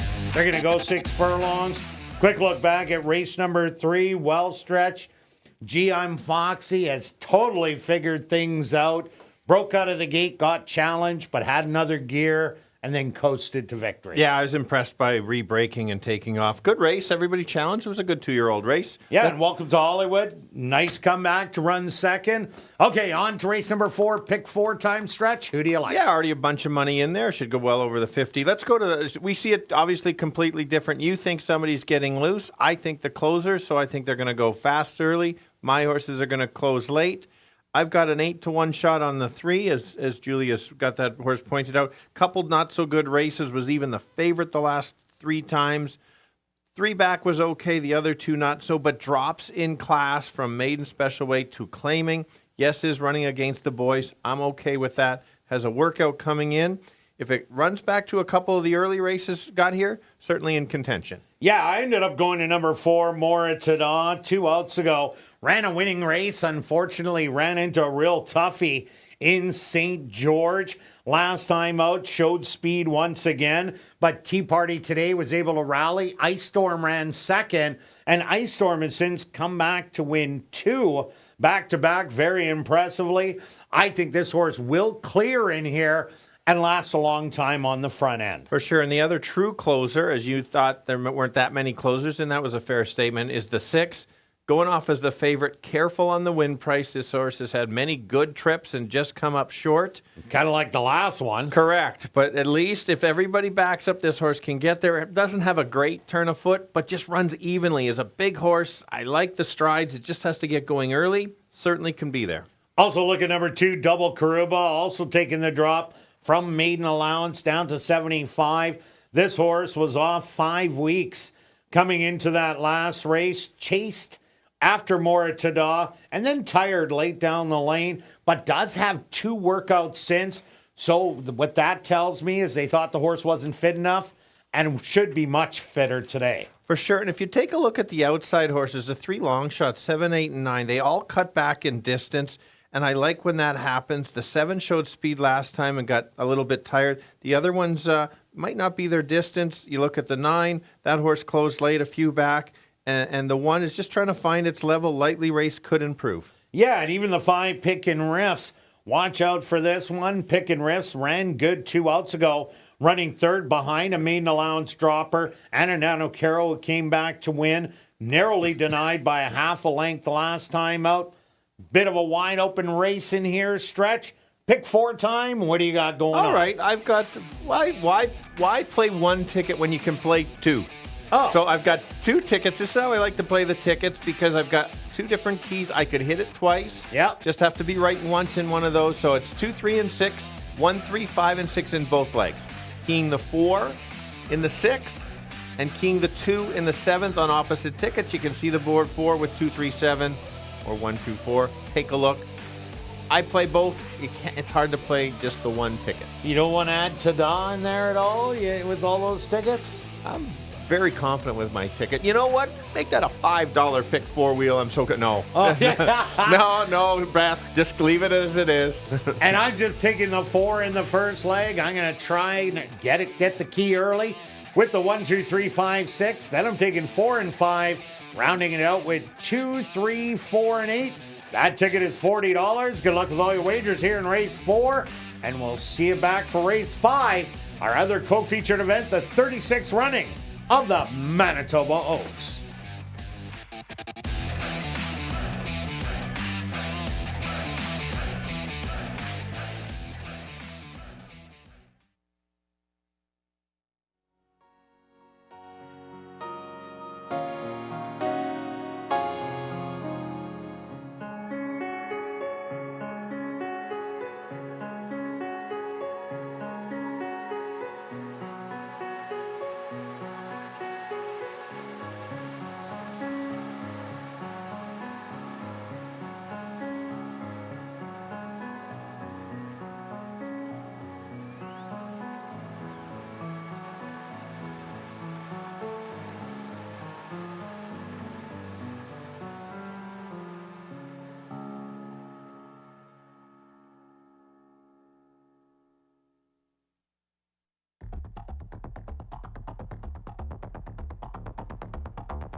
horses are on the track for race number 4. They're going to go 6 furlongs for $10,000.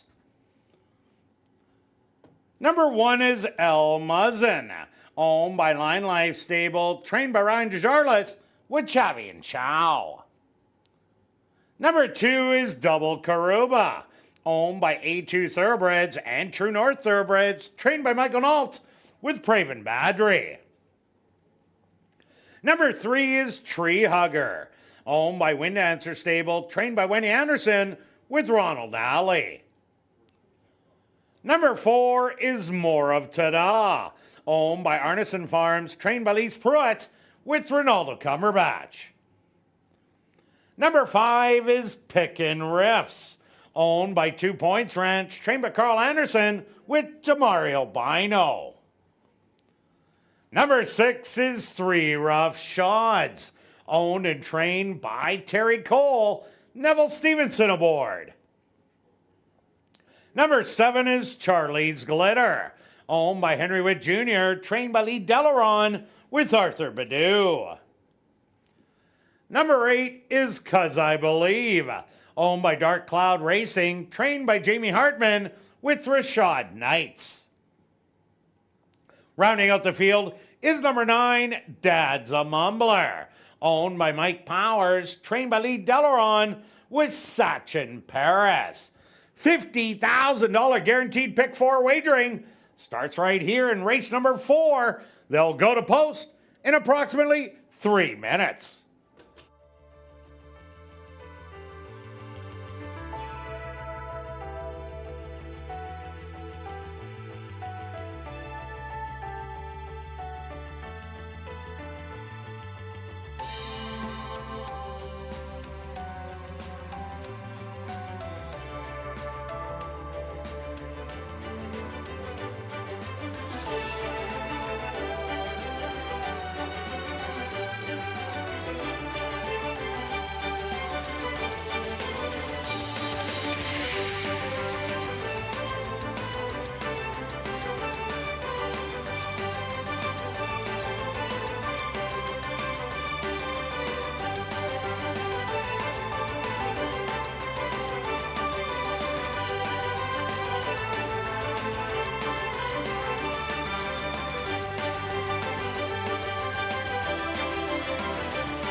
All right, the maidens going 6 furlongs, meaning they have not won a race lifetime. We've got 8 boys, 1 girl. Let's go with the girls trying to beat the boys. That's Tree Hugger, the 3.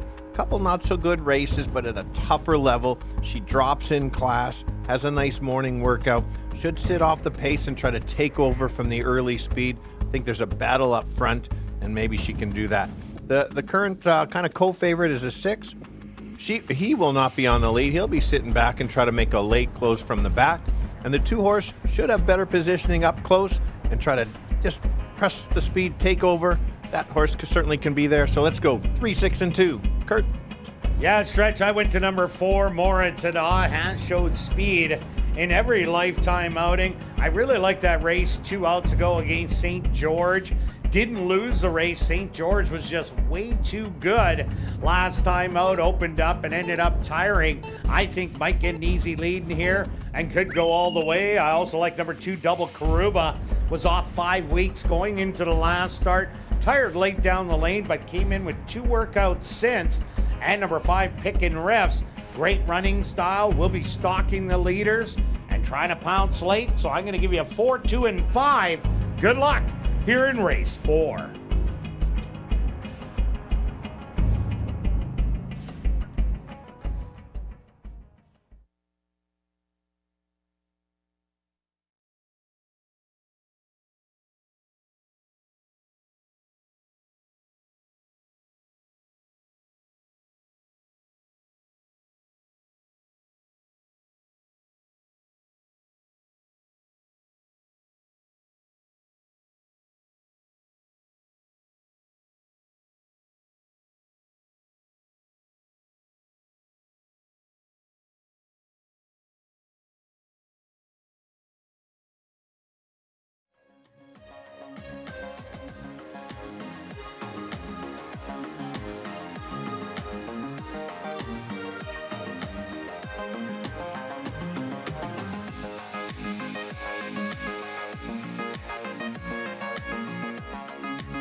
El Muzzin, the first one into the starting gate. Next up, Double Karuba.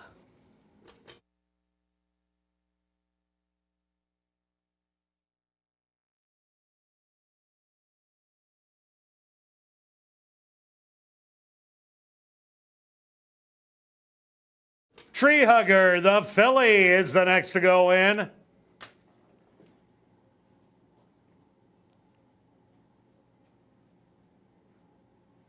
Here comes Mora Tada.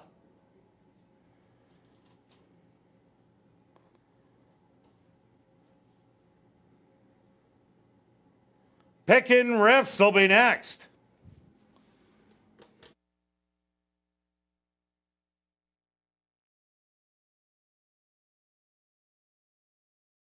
Three Rough Shots, the current 2-1 favorite, is now in. Here comes Charlie's Glitter. Just 2 left to load. 'Cause I Believe.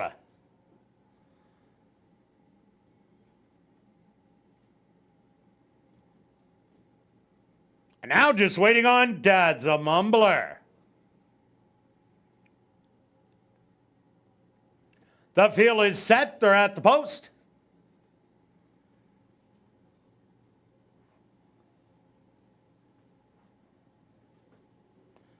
And they're off. From the inside, Moritada showing some early speed, hard ridden on the inside. Double Karuba will secure the rail. Pickin' Riffs is battling on the front end. 2 wide, settled back in 4th, 'Cause I Believe. 5th is Tree Hugger. That is back to El Muzzin. 3 wide, 3 Rough Shots. 4 more lengths to Charlie's Glitter. And starting to rally from the back, Dad's a Mumbler. 23 and 4 the opening quarter. And it's Moritada and Pickin' Riffs. These two still nose and nose. Double Karuba back to 3rd. El Muzzin keeping on the fence through a half in 47 and 3. They hit the head of the lane. Moritada with the short lead. Pickin' Riffs. Double Karuba now storms on by 3 wide. El Muzzin trying to come up the fence, but Double Karuba with a 16th of a mile to go is going to draw off to win by 5. El Muzzin second best. Very close for 3rd and 4th between Pickin' Riffs and Moritada.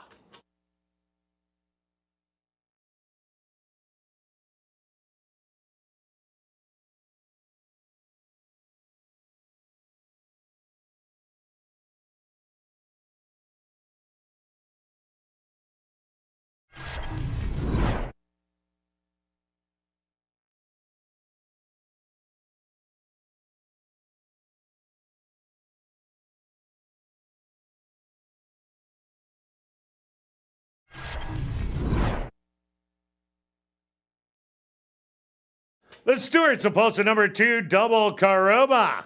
As your race winner, second goes to number 1, El Muzzin. A photograph has been called to determine the show position. They went the opening quarter 23 and 4, the half 47 and 3, 5 furlongs, 101 and 1. Time for the 6 furlongs, 114 and 4.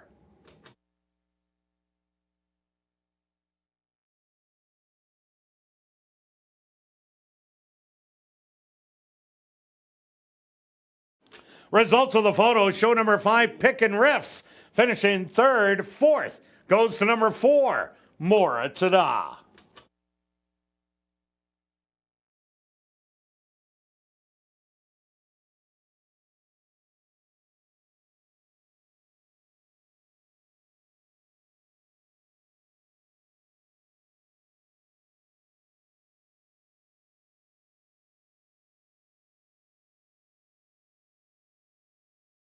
Now entering the winner's enclosure, the unofficial winner here in race number 4, that's number 2, Double Karuba.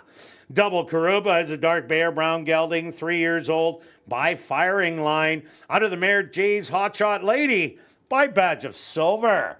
owned by A2 Thoroughbreds and True North Thoroughbreds, trained by Michael Nault, and ridden to victory by Praven Badri. Time for the 6 furlongs, 1:14 4.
Race 4 is official in the upcoming 5th race.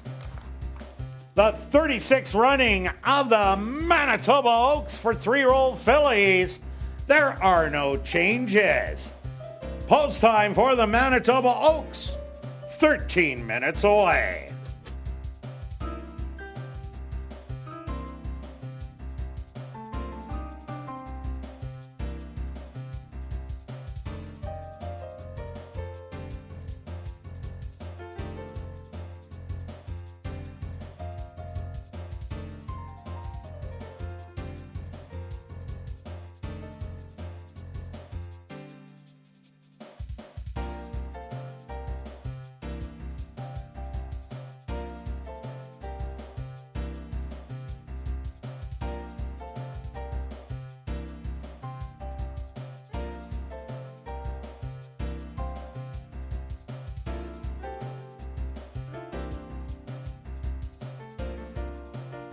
And ladies and gentlemen, directing your attention back down to the winner's enclosure, we have a couple of milestones for trainers.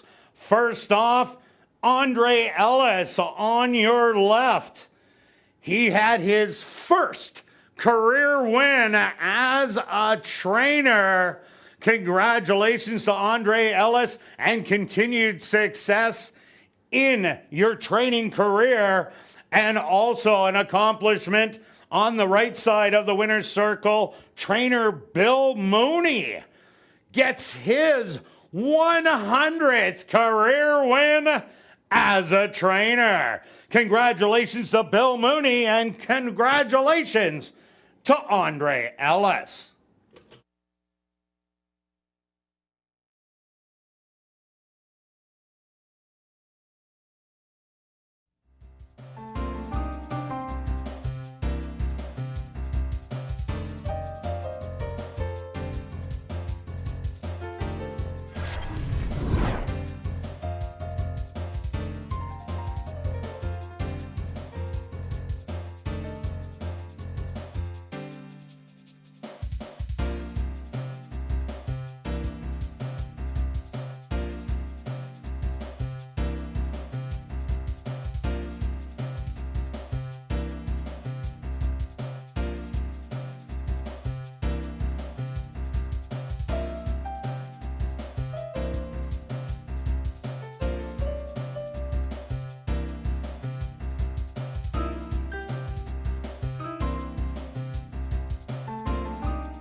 And welcome back down the paddock for our co-featured event. It's the 36th running of the Manitoba Oaks for 3-year-old fillies. They're going to go 1 mile. Quick look back at race number 4, well stretch, double Karuba. I said about those 2 workouts off the 5 weeks. Got the tightener and won so easy in there. Absolutely. He wanted easy partially because the jockey recognized, I don't have to be in this duel. I'll sit in third and just ease out and kind of take over. Solid training and jockey there. I also like to just thank everybody. Continued support. Almost 110,000 in the pick 4, even after the Derby yesterday. So maybe some people have cashed some tickets from Absolutely yesterday. Come awesome. back. But you have so many choices to choose, and thanks for choosing us. So hopefully you're still alive. I'm still alive. I'm alive in the pick 5. All right. Okay, Andre's number 5 stretch. What do you like? Let's go to the 3 horse. We're both on the 3. This another good stake race. How good is this card today? This horse, I think the extra ground is going to help. It's going from 7.5 to a mile. I'm just going to sit back. We've seen that the horses, you can close. Look at the kitten horse in the first. Yeah. Close. I see the same kind of trip as that one. Badger's already won 1 today. Well, he just won the last race. Yes, I knew that. I didn't know if he had won a previous one, but you would know best. So I think that trip, similar race, can be right there. Yeah, I also like number 1, Candy Oak, the Invader, coming by way of Lone Star Park. Ran a big race 2 outs ago, only to lose by a head. The comeback race was also good. Drew an outside post position, cleared from there. Yes, ended up tiring late, but 9th. Only beaten by 2 2.25 lengths in the end. So I don't find that being a bad race. Nice workout coming in. Inside speed can be dangerous. Absolutely. If this horse can take to the dirt, absolutely. Let's go to the 5 is my second choice. She ran so good last time. Had to battle, put away the speed, and then the closers got her. She's got a running style that she can show speed, but she can also show sit just off. So we'll see what Dario wants to do. And so just recognize how the race shapes up. So I couldn't leave her out. Yeah, I think you'll be forward in the race. Also look at number 6, Zarina. This horse has been a model of consistency. 2 wins, 2 seconds, and has yet to run a bad race. And last time out, yes, lost by a half a length to Midnight Lady, but did have the lead very late before Midnight Lady took it away. Zarina coming out of a good barn and gets in at a feather, 114. Yeah, let's take a look at the 4. Has won back-to-back races. Yes, it was against Manitoba breds, but look at the stake race. Her first race of the year, only lost by 5 3/4. That was going 5 furlongs. The others had raced. And got in trouble in there. That's a good point, too. This horse certainly can stalk and try to make a late run. When horses win, they just know how to win. Couldn't leave that one out. And the 2-horse Antifreeze, another Lone Star Invader. This horse was in a restricted stake race. 2 outs ago over a sloppy track. Throw that one out. Took the drop into 10-3 and ran a really good second and was well bet in there, down to 2-1. It was only going 6 furlongs, but the horse had won previously at 1 mile and 70 yards. I think this one definitely doesn't deserve to be 18-1. No, not at all. Let's don't forget about the 7 horse. This horse was the rail horse last time. Showed speed, battled every step, and did tire. Look at 2 back. This horse had a tough trip on the outside and managed to hang on. So very versatile horse. We'll see what they decide to do. But again, another one that's a contender. And number 8, Dirty Flirt. This horse went to the lead 2 outs ago. Tried to come off it last time out, like it did in its maiden breaker at Oaklawn Park. Does have a workout coming in, but we'll have to show a little bit more. All right, let's go to our wagers here in race 5 stretch. What do you have? Okay, this is awkward. It's a lot awkward. Beth, could you change mine to 60 to place on the 3, please? Okay, the 1-up stretch. Yes. I'm 50 to place on the 3. We're going to have quite a chunk of the pool. Good luck with all your wagers here in race number 5, and we'll see you back for race 6 for classic high 5 wagering.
Assiniboia Downs is proud to present our co-featured event here in race number 5.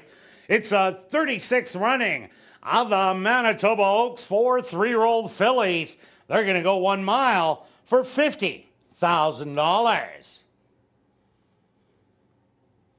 Number 1 is Candy Oak, owned by John Holman, Rick and Clayton Weist, Norman Tremblay, Randy Haug, and Gary Kropp, trained by Rick Wise with Antonio Whitehall. Number 2 is Antifreeze, owned by Henry Witt Jr., trained by Lee Delaron with Dane Dawkins. Number 3 is Midnight Lady, owned by Henry Witt Jr., trained by Lee Delaron with Praven Badry. Number 4 is Commando's Last Dance, owned by A2 Thoroughbreds and True North Thoroughbreds, trained by Michael Nault with Ronaldo Cumberbatch. Number 5 is She's My Niece, owned by King Couture and Sharon Owl, trained by Jared Brown with Demario Bino. Number 6 is Zarina, owned by Linda Idell, trained by Carlos Moreno with Ronald Alley. Number 7 is Dynamic Strike, owned by Bill Meikle and Wind Dancer Stable, trained by Wendy Anderson with Javanil Patterson. Number 8 is Dirty Flirt, owned by Roll the Dice Stable, Royce Finley, and Arneson Farms, trained by Murray Duncan with Xavi and Chow. The 36th running of the Manitoba Oaks. Here in race number 5, they'll go to post in approximately 3 minutes.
Yesterday we had the Manitoba Derby for the boys. Today we got the Manitoba Oaks for the girls, going a mile. Real good field of 8 in here. Many can win it. Let's start with the 3. She should sit just off the pace, maybe in 5th or 6th early, and try to make a late run and try to pass the early pace late. So don't forget about her. Who could be on or near the lead? That'll be the 5, kind of the co-favorite here. She's been running good all season, always right in there. Hasn't been out of the money at ASD. Could stalk, go to the lead. And then the other one, the 6, Zarina, should get a good trip workout coming in. Don't forget about her, but it's tough. 3, 5, and 6. Kirt. Yeah, Stretch, I'm with you on Midnight Lady. What a great stretch battle it had last time out to get up to win by a half a length over the 6-horse Zarina. There's even more pace than there was last time out, so it should set up for a closing effort. I do like number 1, Candy Oak also. Almost stole it 2 outs ago. Last time out, tired very late, but only got beat by a couple lengths in the end. And number 6, Zarina, 2 wins, 2 seconds out of 4 starts here at the Downs. That's why I'm giving you a 3, 1, and 6. Good luck here in race number 5.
Candy Oak leads the 3-year-old fillies into the gate.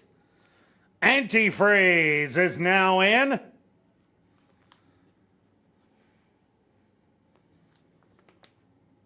Next up, Midnight Lady.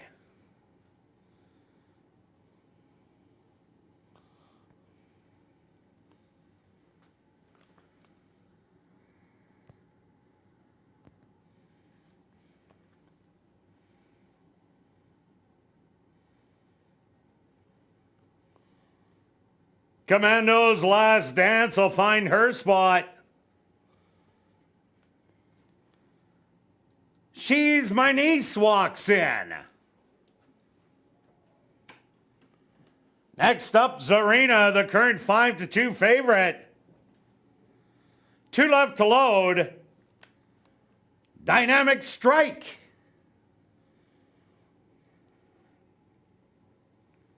And now just waiting on Dirty Flirt.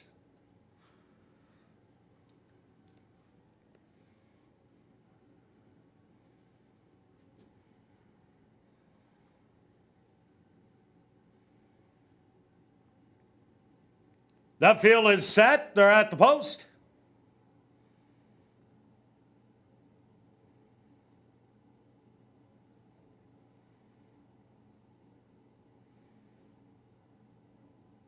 And they're off. In the Manitoba Oaks on the inside, Candy Oak. Sent hard to grab the early lead. She's My Niece will put on the early pressure as they pass the grandstand for the first time. Dynamic Strike on the outside in a good position in third. Hugging the rail, Commando's Last Dance in fourth. Then it's back to She's My Niece in fifth. Hugging the rail, that's Antifreeze. And then Dirty Flirt. And your early trailer is going to be Midnight Lady. A quick opening quarter, 25 seconds. As Candy Oak and She's My Niece, they're just painted on each other. Dynamic Strike is moving up from third. The half 50-1. Commando's Last Dance still in a good position. Zarina running real easy. Making a move from the back. That's Midnight Lady, Dirty Flirt, and the trailer Antifreeze But the leader now taking over. That's She's My Niece, who has a lead by about a length and a half through 3/4 in 1:15 and 3. They hit the head of the lane. She's My Niece, Dynamic Strike with Dead Aim on the outside. To the far outside, Midnight Lady and Zarina. They're running as a pair. Dynamic Strike with the lead. 16th of a mile to go, but here comes Midnight Lady. Midnight Lady on the outside is going to take the Manitoba Oaks. Second is going to go to Dynamic Strike. Very close for third and fourth between She's My Niece and Zarina.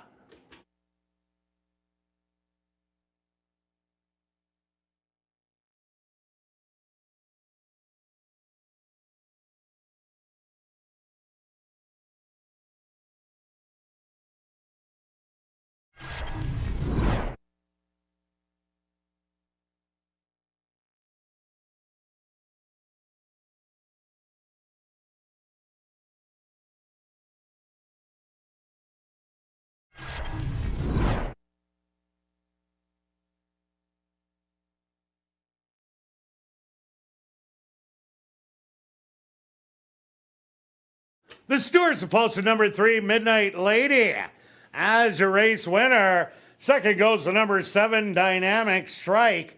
A photograph has been called to determine the show position. They went the opening quarter 25 seconds, the half 50 and 1, 6 furlongs 1:15 and 3, 7 furlongs 1:29 and 2.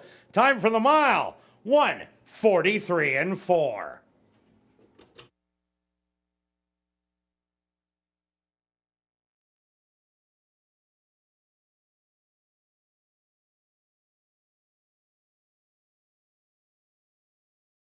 Results of the photo show number 5, She's My Niece. Finishing third, fourth goes to number 6, Zarina.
Now entering the winner's enclosure, the official winner of the 36th running of the Manitoba Oaks.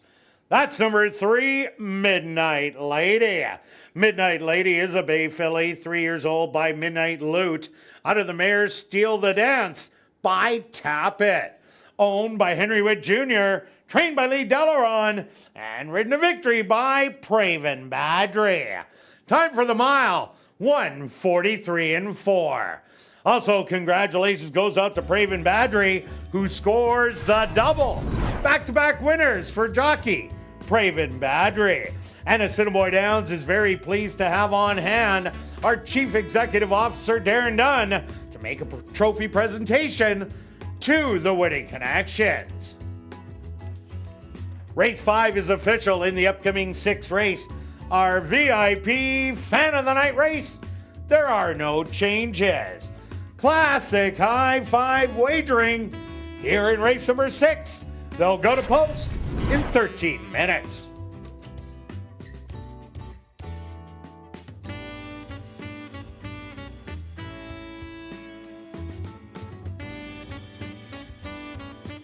And take note that the final Manitoba Night Market and Festival will take place on Sunday, August the 25th from 3 to 11.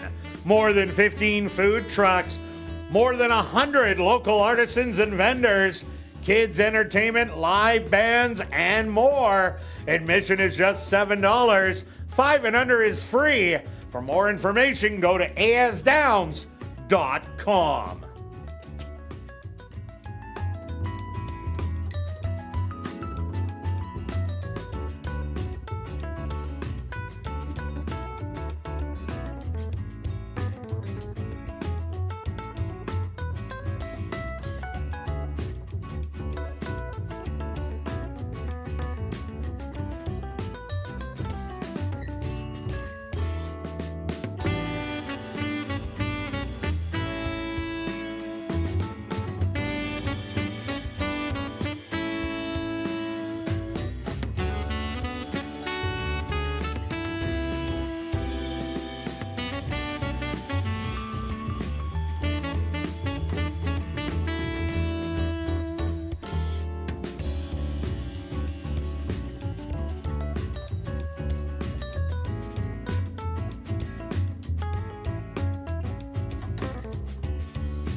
Well, you better hurry and get your 50-50 tickets. The jackpot is currently at $2,640 and still growing. Tickets 1 for 10, 10 for 20, 50 for 50, or 200 for $100. Get your tickets at Guest Services, the VLT Cashier's Cage, the 50-50 Ticket Seller, or at 5050.asdowns.com. Those ticket sales will close at 9:50 p.m., which is just a little over 20 minutes away. So get your tickets now.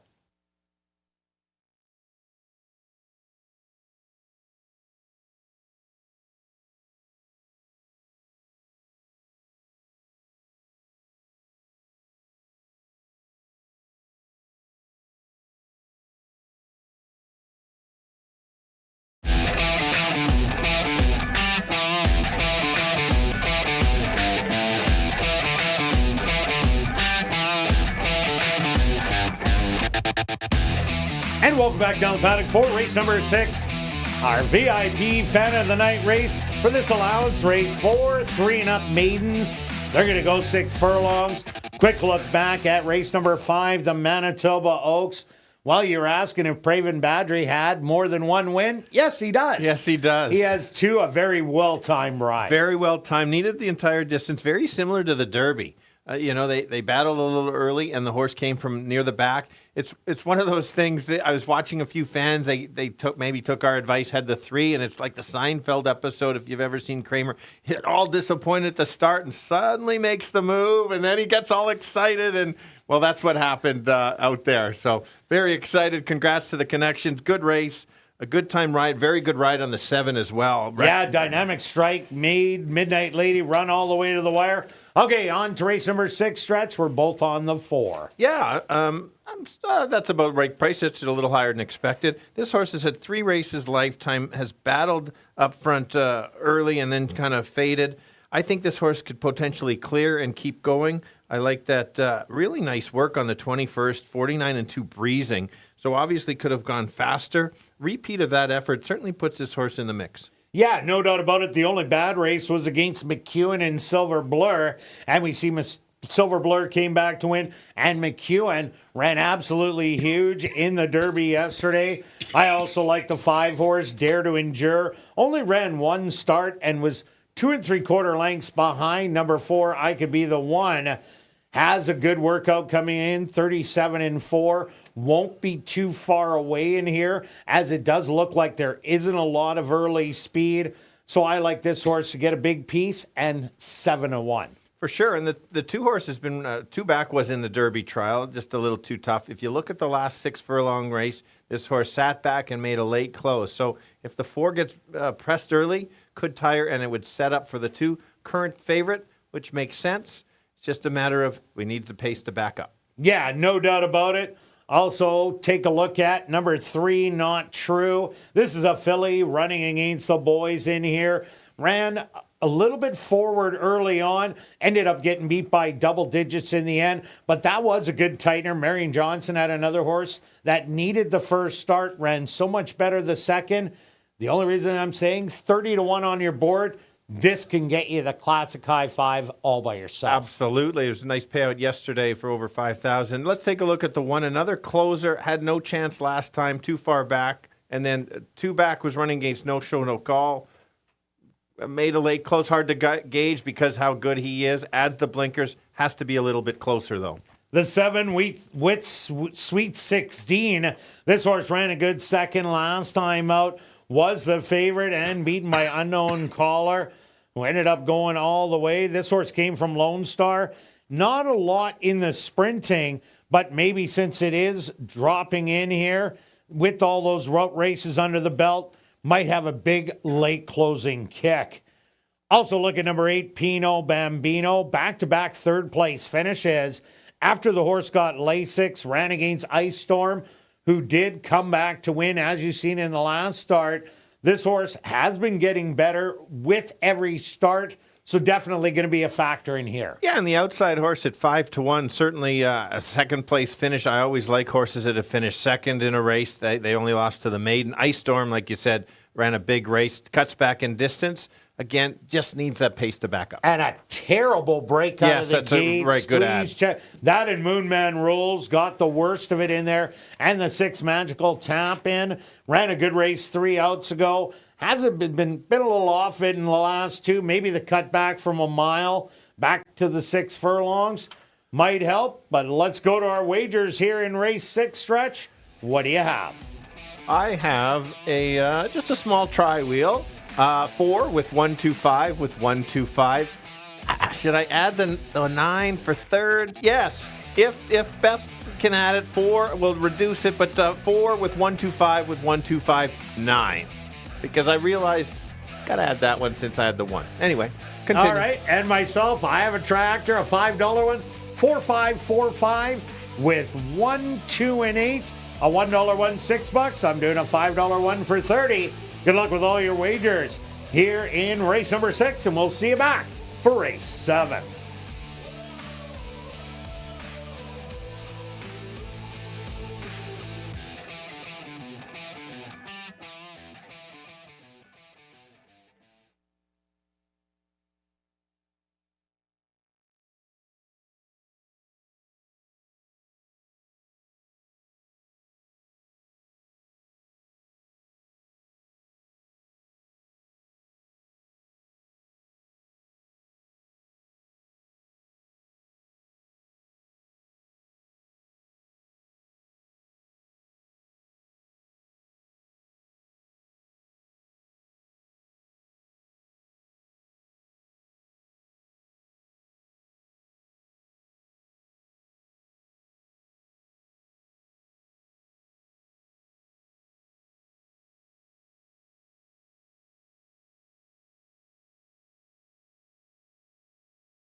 The horses are on the track for race number 6, our VIP Fan of the Night race. They're going to go 6 furlongs for $20,000.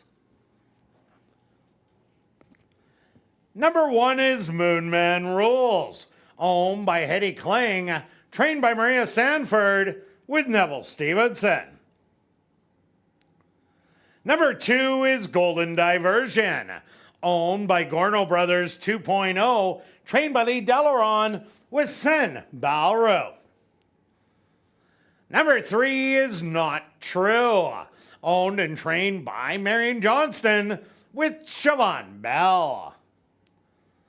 Number 4 is I Could Be the One, owned by Dark Cloud Racing, trained by Jamie Hartman with Ronaldo Cumberbatch. Number 5 is Dare to Endure, owned by Arneson Farms, trained by Lise Pruitt with Antonio Whitehall.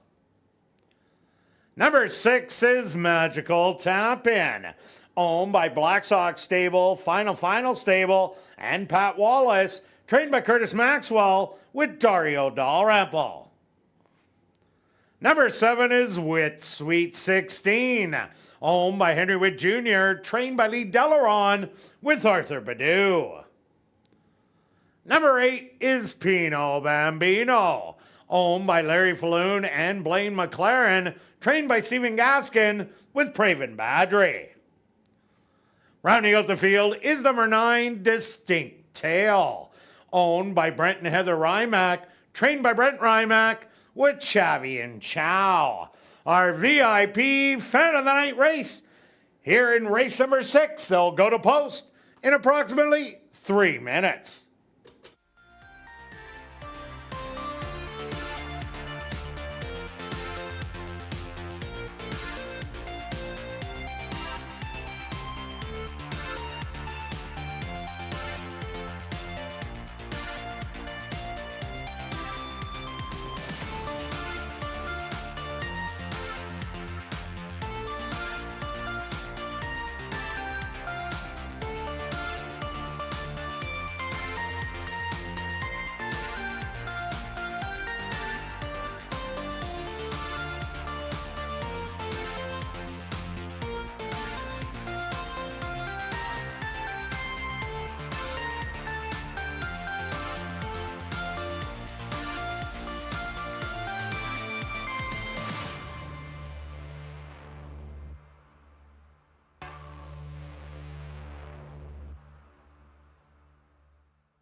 Eight boys, one girl looking for their first win, going 6 furlongs. Let's start with, I think, who the speed is in here, and that's the 4, getting 4-1. Has shown speed in the past and has just got beat by some slightly better horses. Gets a workout coming in. If it can control the front end, just won't stop. And 4-1, great price. Other one to consider is the 2 horse. Last time was at 6 furlongs, was closing late. And then there's the 1 along the rail that had trouble, as well as the 9 that's the current favorite with trouble. So you can go 4-2-1, maybe include the 9. Kirt? Yeah, Stretch, I'm with you on number 4. I Could Be the One, trying to steal the race. Ran really good last time out, only to tire very late down the lane. I think he'll be ready to go today for a stealing effort. I also like number 5, Dare to Endure. This horse ran a real even race and was close up to the pace and ended up running 4th. Should move forward off that race. And number 2, Golden Diversion, deserves to be the favorite, the co-favorite right now at 3-1. Big race 3 outs ago, losing by a neck. This horse is sitting on a win, so I'm going to give you a 4, 5, and 2. Good luck here in race 6.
time.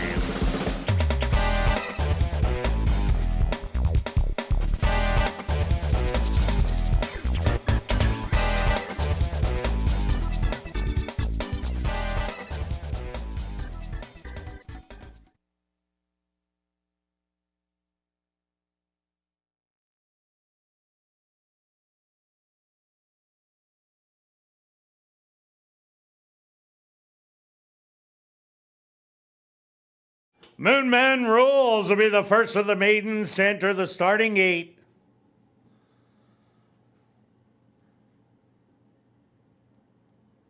Golden Diversion now goes in.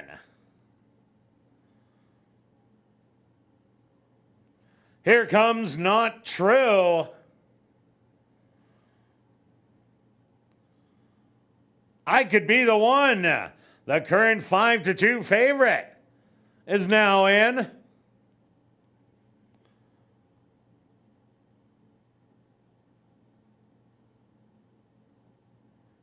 Dare to Endure also is in. Here comes Magical Tap In.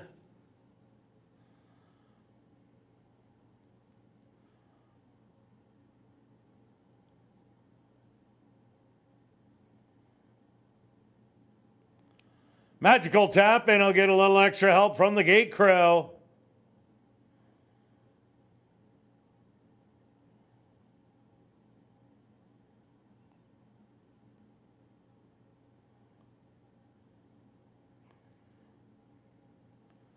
Next up, Wit Sweet 16.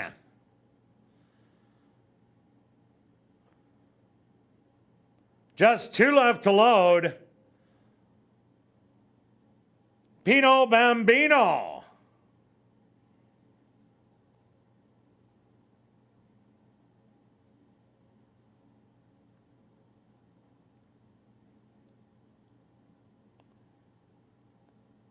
And just waiting on Distinct Tail.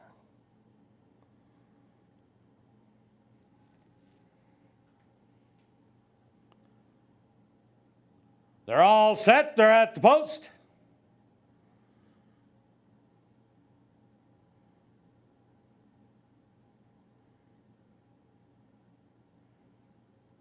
And they're off. From the inside, that's Not True, and I Could Be the One. Now gonna be the early speed. In between horses, Dare to Endure up close early with Distinct Tail 3 wide. Pino Bambino will stalk them in 4th. Golden Diversion moving up the rail smartly in 5th. Another link back to Wit Sweet 16. Then Moonman Rules and your trailer's Not True. And Magical Tap In. 24 seconds, the opening quarter. I Could Be the One on the inside. Dare to Endure in between horses. Distinct Tail 3 wide. Pino Bambino revving it up 4 wide as they hit the head of the lane. They have 47-3, and it's still I Could Be the One with the short lead. Dare to Endure now goes on by and takes over. Golden Diversion looking for a seam, and it's Distinct Tail, Pino Bambino, but Dare to Endure is gonna hang on and get the win. Second is gonna go to Golden Diversion. Looked like Moonman Rules got up for 3rd, and then it was Distinct Tail and Pino Bambino.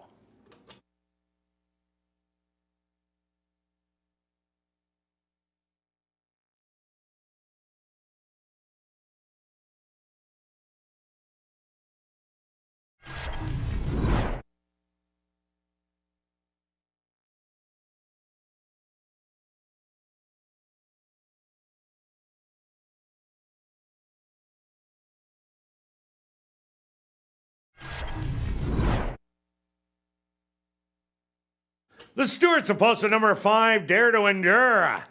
As your race winner, a photograph has been called to determine the place and show positions. They went the opening quarter 24 seconds. The half 47-3. 5 furlongs, a minute and 3/5. Time for the 6 furlongs. 114-2.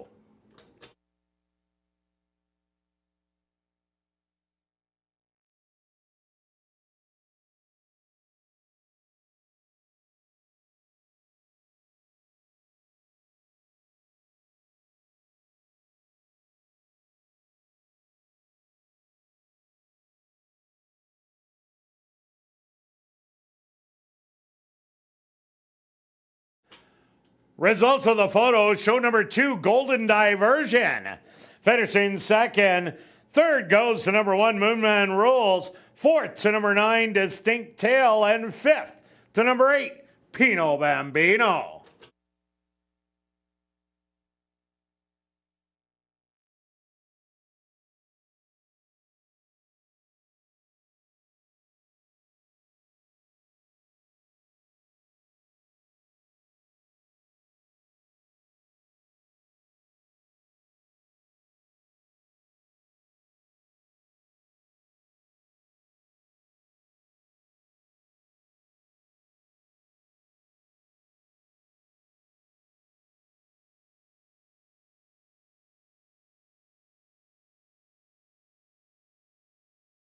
Now entering the winner's enclosure, the official winner of our VIP Fan of the Night race.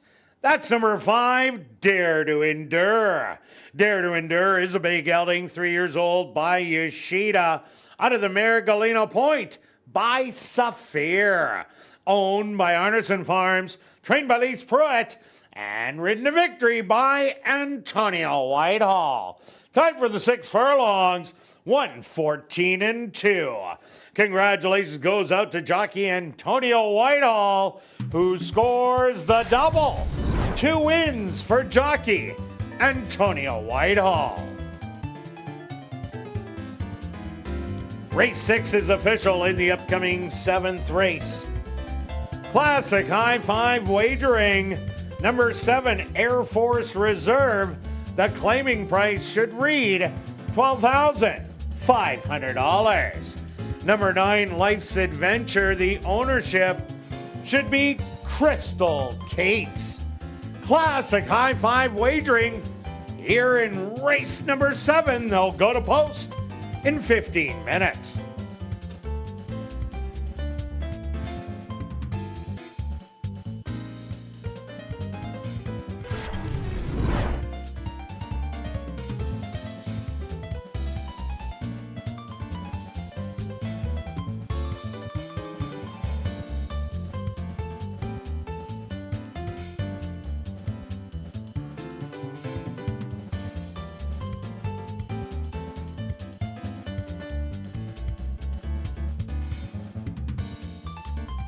Well, after the final race, be sure to head up to the clubhouse where our popular Crazy Hour kicks in. Beer, shots, and wine just $5 and 25% off all appetizers. Plus, tonight and every race night, we will be drawing for $500 cash at 11:30 p.m. in the VLT Lounge during Crazy Hour.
And welcome back down the paddock for race number 7. We have a $10,000 claimer for 3-year-olds and up that are non-3 lifers. They're going to go 6 furlongs. Quick look back at race number 6. Well stretch, a 3-horse duel. And the middle horse in the duel ended up getting it done. Dare to Endure, one of the least ones to start in here. Yeah, we've talked about for years about the one start, every chance to improve. Horse had a bit of trouble, had a workout coming in, bit of an overlay. You had this horse in there for sure, talked about it.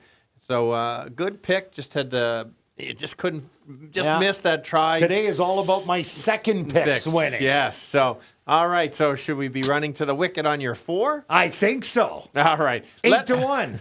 Let's start with the 2 horse in here. And basically this horse is cutting back in distance. I like that. Showed that middle move, and that middle move. That was a huge move. It was, and if that was a 6 furlongs, the horse would have been right there and just tired late. I like the cutback. I like the move by Marvin to say, let's go back into this race. This horse is one of the few that have the 2 wins. It is a non-3 lifetime, so I always like to take the horses that are in proper condition. I think this horse can sit back and have a similar trip and close. Yeah, there's 4 of them that have only won 1 race. And I also like number 4, Johnny Paycheck. This horse has ran well in all 3 starts.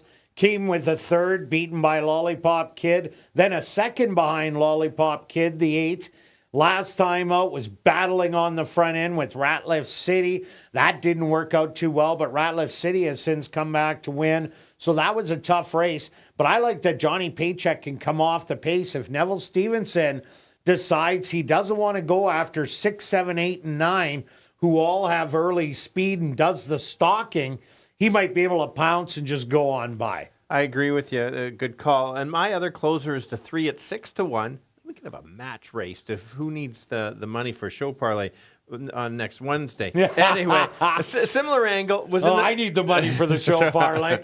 Let's take a look. The horse showed was in a little tough last time in the Derby trial, but 2 back just lost to the 2 horse by half a length. And then that horse is at 6 to 1. The 2 horses, our top selections 2 to 1. That's a pretty big discrepancy there, and so I think it should be a little bit closer. 6 to 1 is worth a risk. Also look at number 8, Lollipop Kid. Won this condition 3 outs ago as a non-2 lifer and did it in impressive fashion. Came back against first level allowance horses, but Starship Chewbacca, who didn't run well last night, but was running really well. Curly Asa came back to run 2nd. Magnolia Speed, St. Pio, McKeag came back to win. My Noah has won that condition. There's none of those kind in here. So with the drop, Lollipop Kid just might give Antonio Whitehall the hat trick on the evening. Yeah, good comparison there. That's why it's 7 to 2. I had to use the 7 in here just because of his last race. Battled with no show, no call. This was giving somebody a big thrill because it would have been pool shot on the pick 5 that day. And just gave it up over 100,000, I believe, is what it was. I think it was closer to about 300,000. I think you're actually right on that. It's going to be up against it a little bit with the speed, but after such a big effort, I don't like leaving out a horse like that. And the 5, Thirsty Baby, has been on the fringes in here. Ran in the Bobby Q, ran in the Golden Boy, the 3-year-old stakes races. Has been in the allowance non-2 lifers. Takes a bit of a drop in here, but was beaten by Air Force Reserve last time out.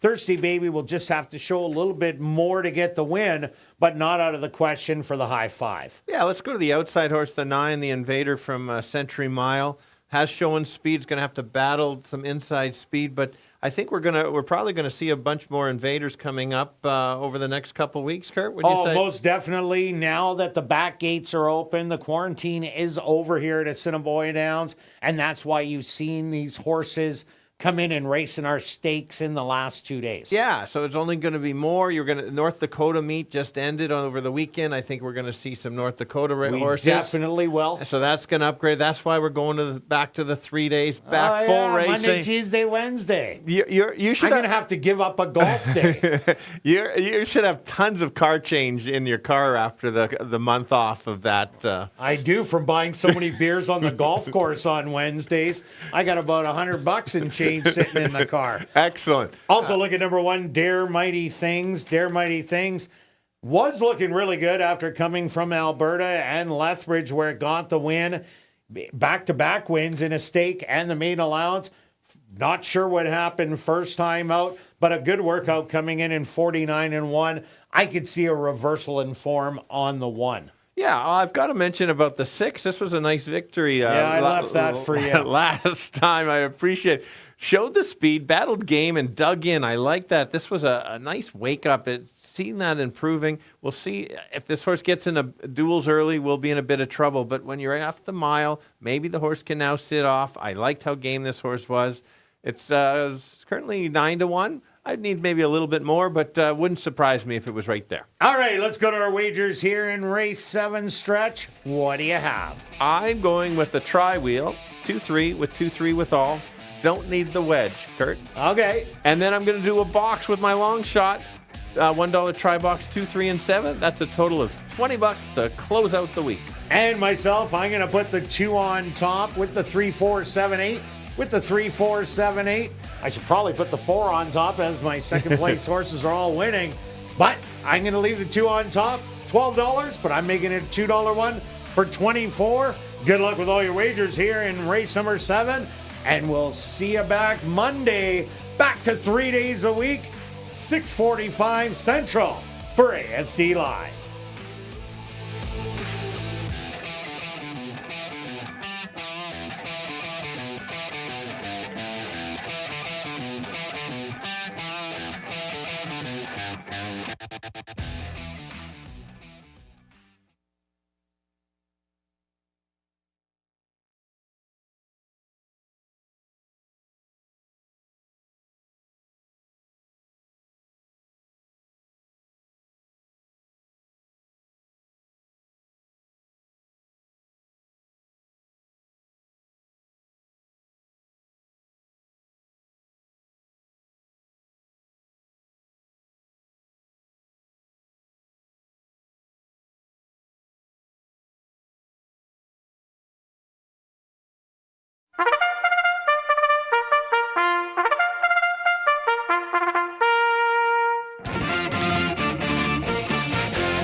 The horses are on the track for race number 7.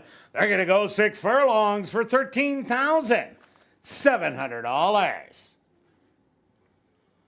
Number 1 is Dare Mighty Things, owned by BELT Stables, trained by Jamie Hartman with Demario Bino. Number 2 is Vegas Playboy, owned by Marvin and Deb Buffalo, trained by Marvin Buffalo with Ronaldo Cumberbatch. Number 3 is Diamond Concerto, owned by Wind Dancer Stable, trained by Wendy Anderson with Dane Dawkins. Number 4 is Johnny Paycheck, owned by Henry Witt Jr., trained by Lee Delaron with Neville Stevenson. The 5 is Thirsty Baby, owned by Wind Dancer Stable, trained by Wendy Anderson with Ronald Alley. Number 6 is Inano Carol, owned by Bill and Reed Mooney, trained by Bill Mooney with Dario Dalrymple. Number 7 is Air Force Reserve, owned by Black Diamond Stable and Kenneth Lee Gardepee, trained by Tom Gardepee Jr. with Rashad Knights.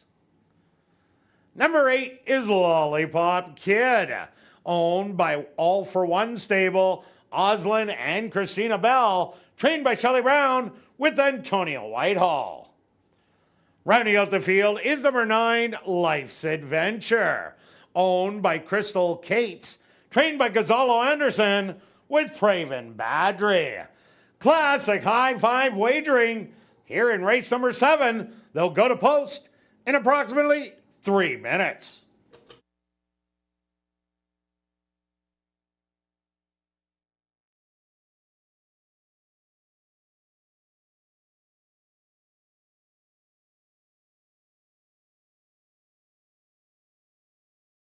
And ladies and gentlemen, we've drawn our winning ticket in tonight's 50-50 draw.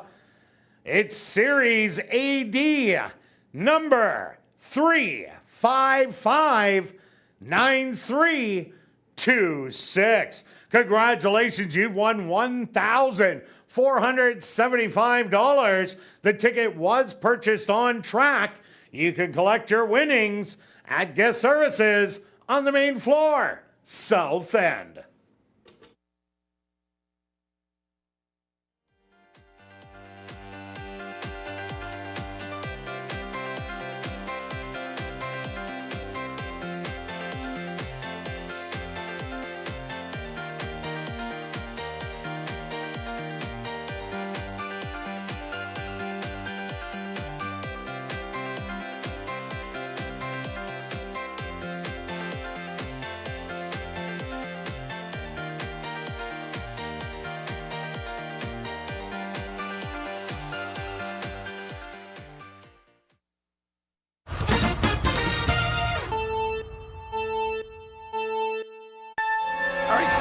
Close it out going 6 furlongs, many of them looking for their 3rd lifetime win. I think there's a lot of speed, so my selections are going to be sitting at the back and try to make a late move, and that's the 2, Vegas Playboy. Doesn't go to the lead, sits in this race about 5th or 6th and tries to make a late run, going off at 7-2. I think that's good value. The other closer is the 3, same type of running style. The 3 lost to the 2 a couple races ago, but could turn the tables with the right trip. And the one that ran the best last race is the 7. Likes to be close early. Have to put away the speed and hold off my closers. But let's finish it out with 2, 3, and 7. Kirt? Yeah, Stretch, I agree with you on Vegas Playboy being a good rallier in a race full of early speed. I think that this horse is taking a big drop from that first level allowance. Absolute perfect spot. I also like number 4, Johnny Paycheck. If he doesn't go to the lead and he sits back on the rail and watches the speed, he can definitely get a really good trip and jump up and win it at 7-1. And I also like the 8, Lollipop Kid. Already won this condition 3 outs ago. Was in way too tough the last couple times, but wasn't disgraced and drops back down. I'm going to give you 2, 4, and 8. Good luck here in race number 7.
Post time!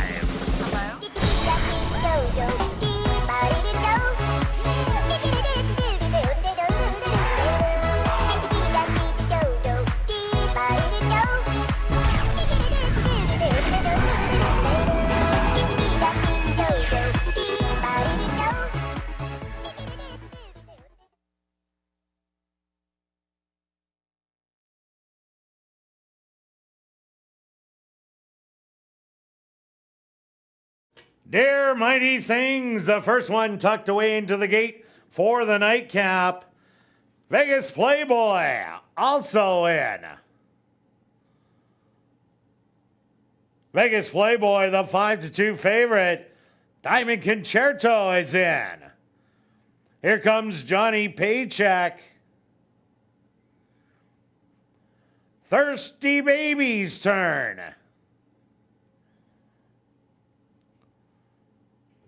Next up, a Nano Carol.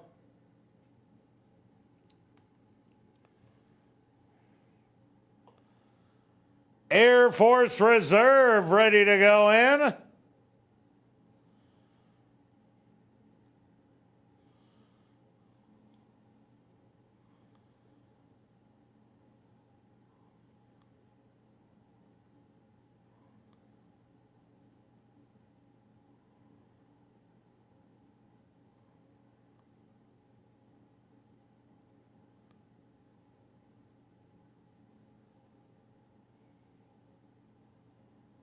Just 2 left to load.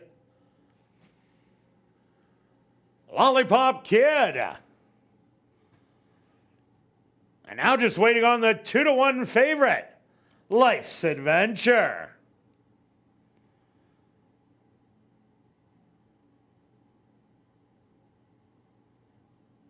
They're all set. They're at the post.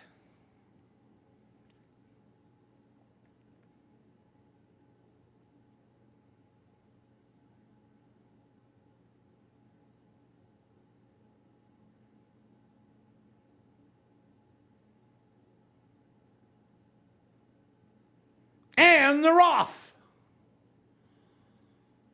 From the middle of the track, that's a Nano Carol.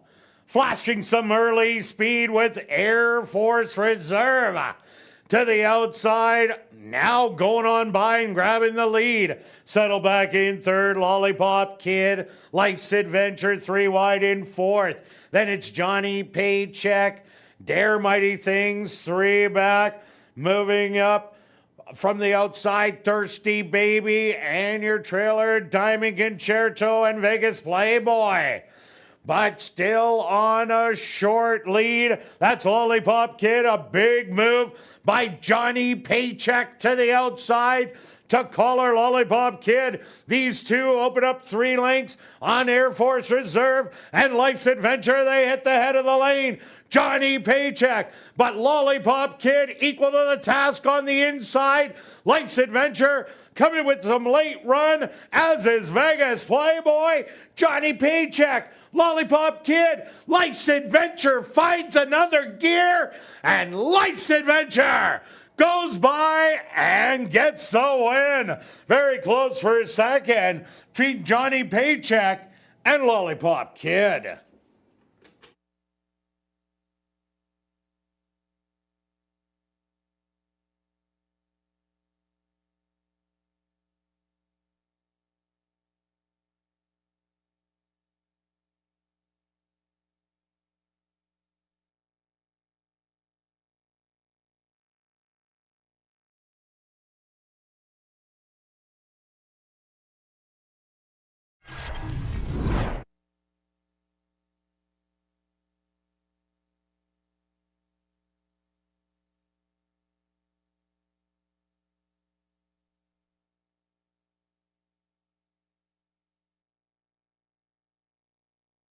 The Stewart's opposed to number 9, Life's Adventure. As your race winner, a photograph has been called to determine the place and show positions.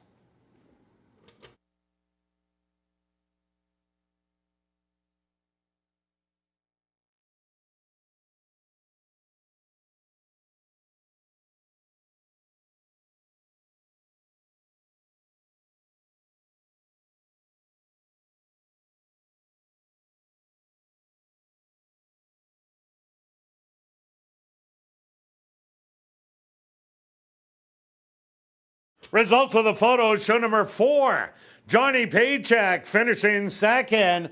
Third goes to number 8, Lollipop Kid. Fourth to number 2, Vegas Playboy. And fifth to number 3, Diamond Concerto.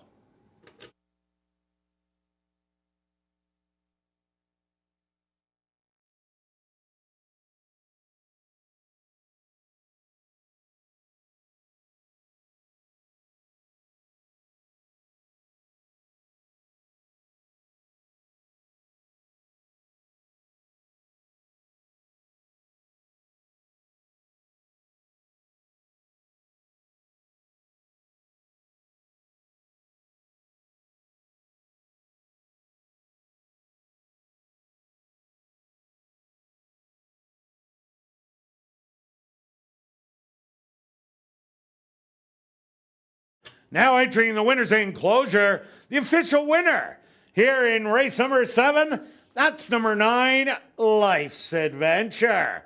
Life's Adventure is a big gelding, 4 years old, by Tourist. Out of the mare, Time is Lime, by Gilded Time. Owned by Crystal Cates, trained by Gonzalo Anderson, and ridden to victory by Praven Badri. Congratulations goes out to jockey Praven Badri, who scores the hat trick. 3 wins for jockey Praven Badri.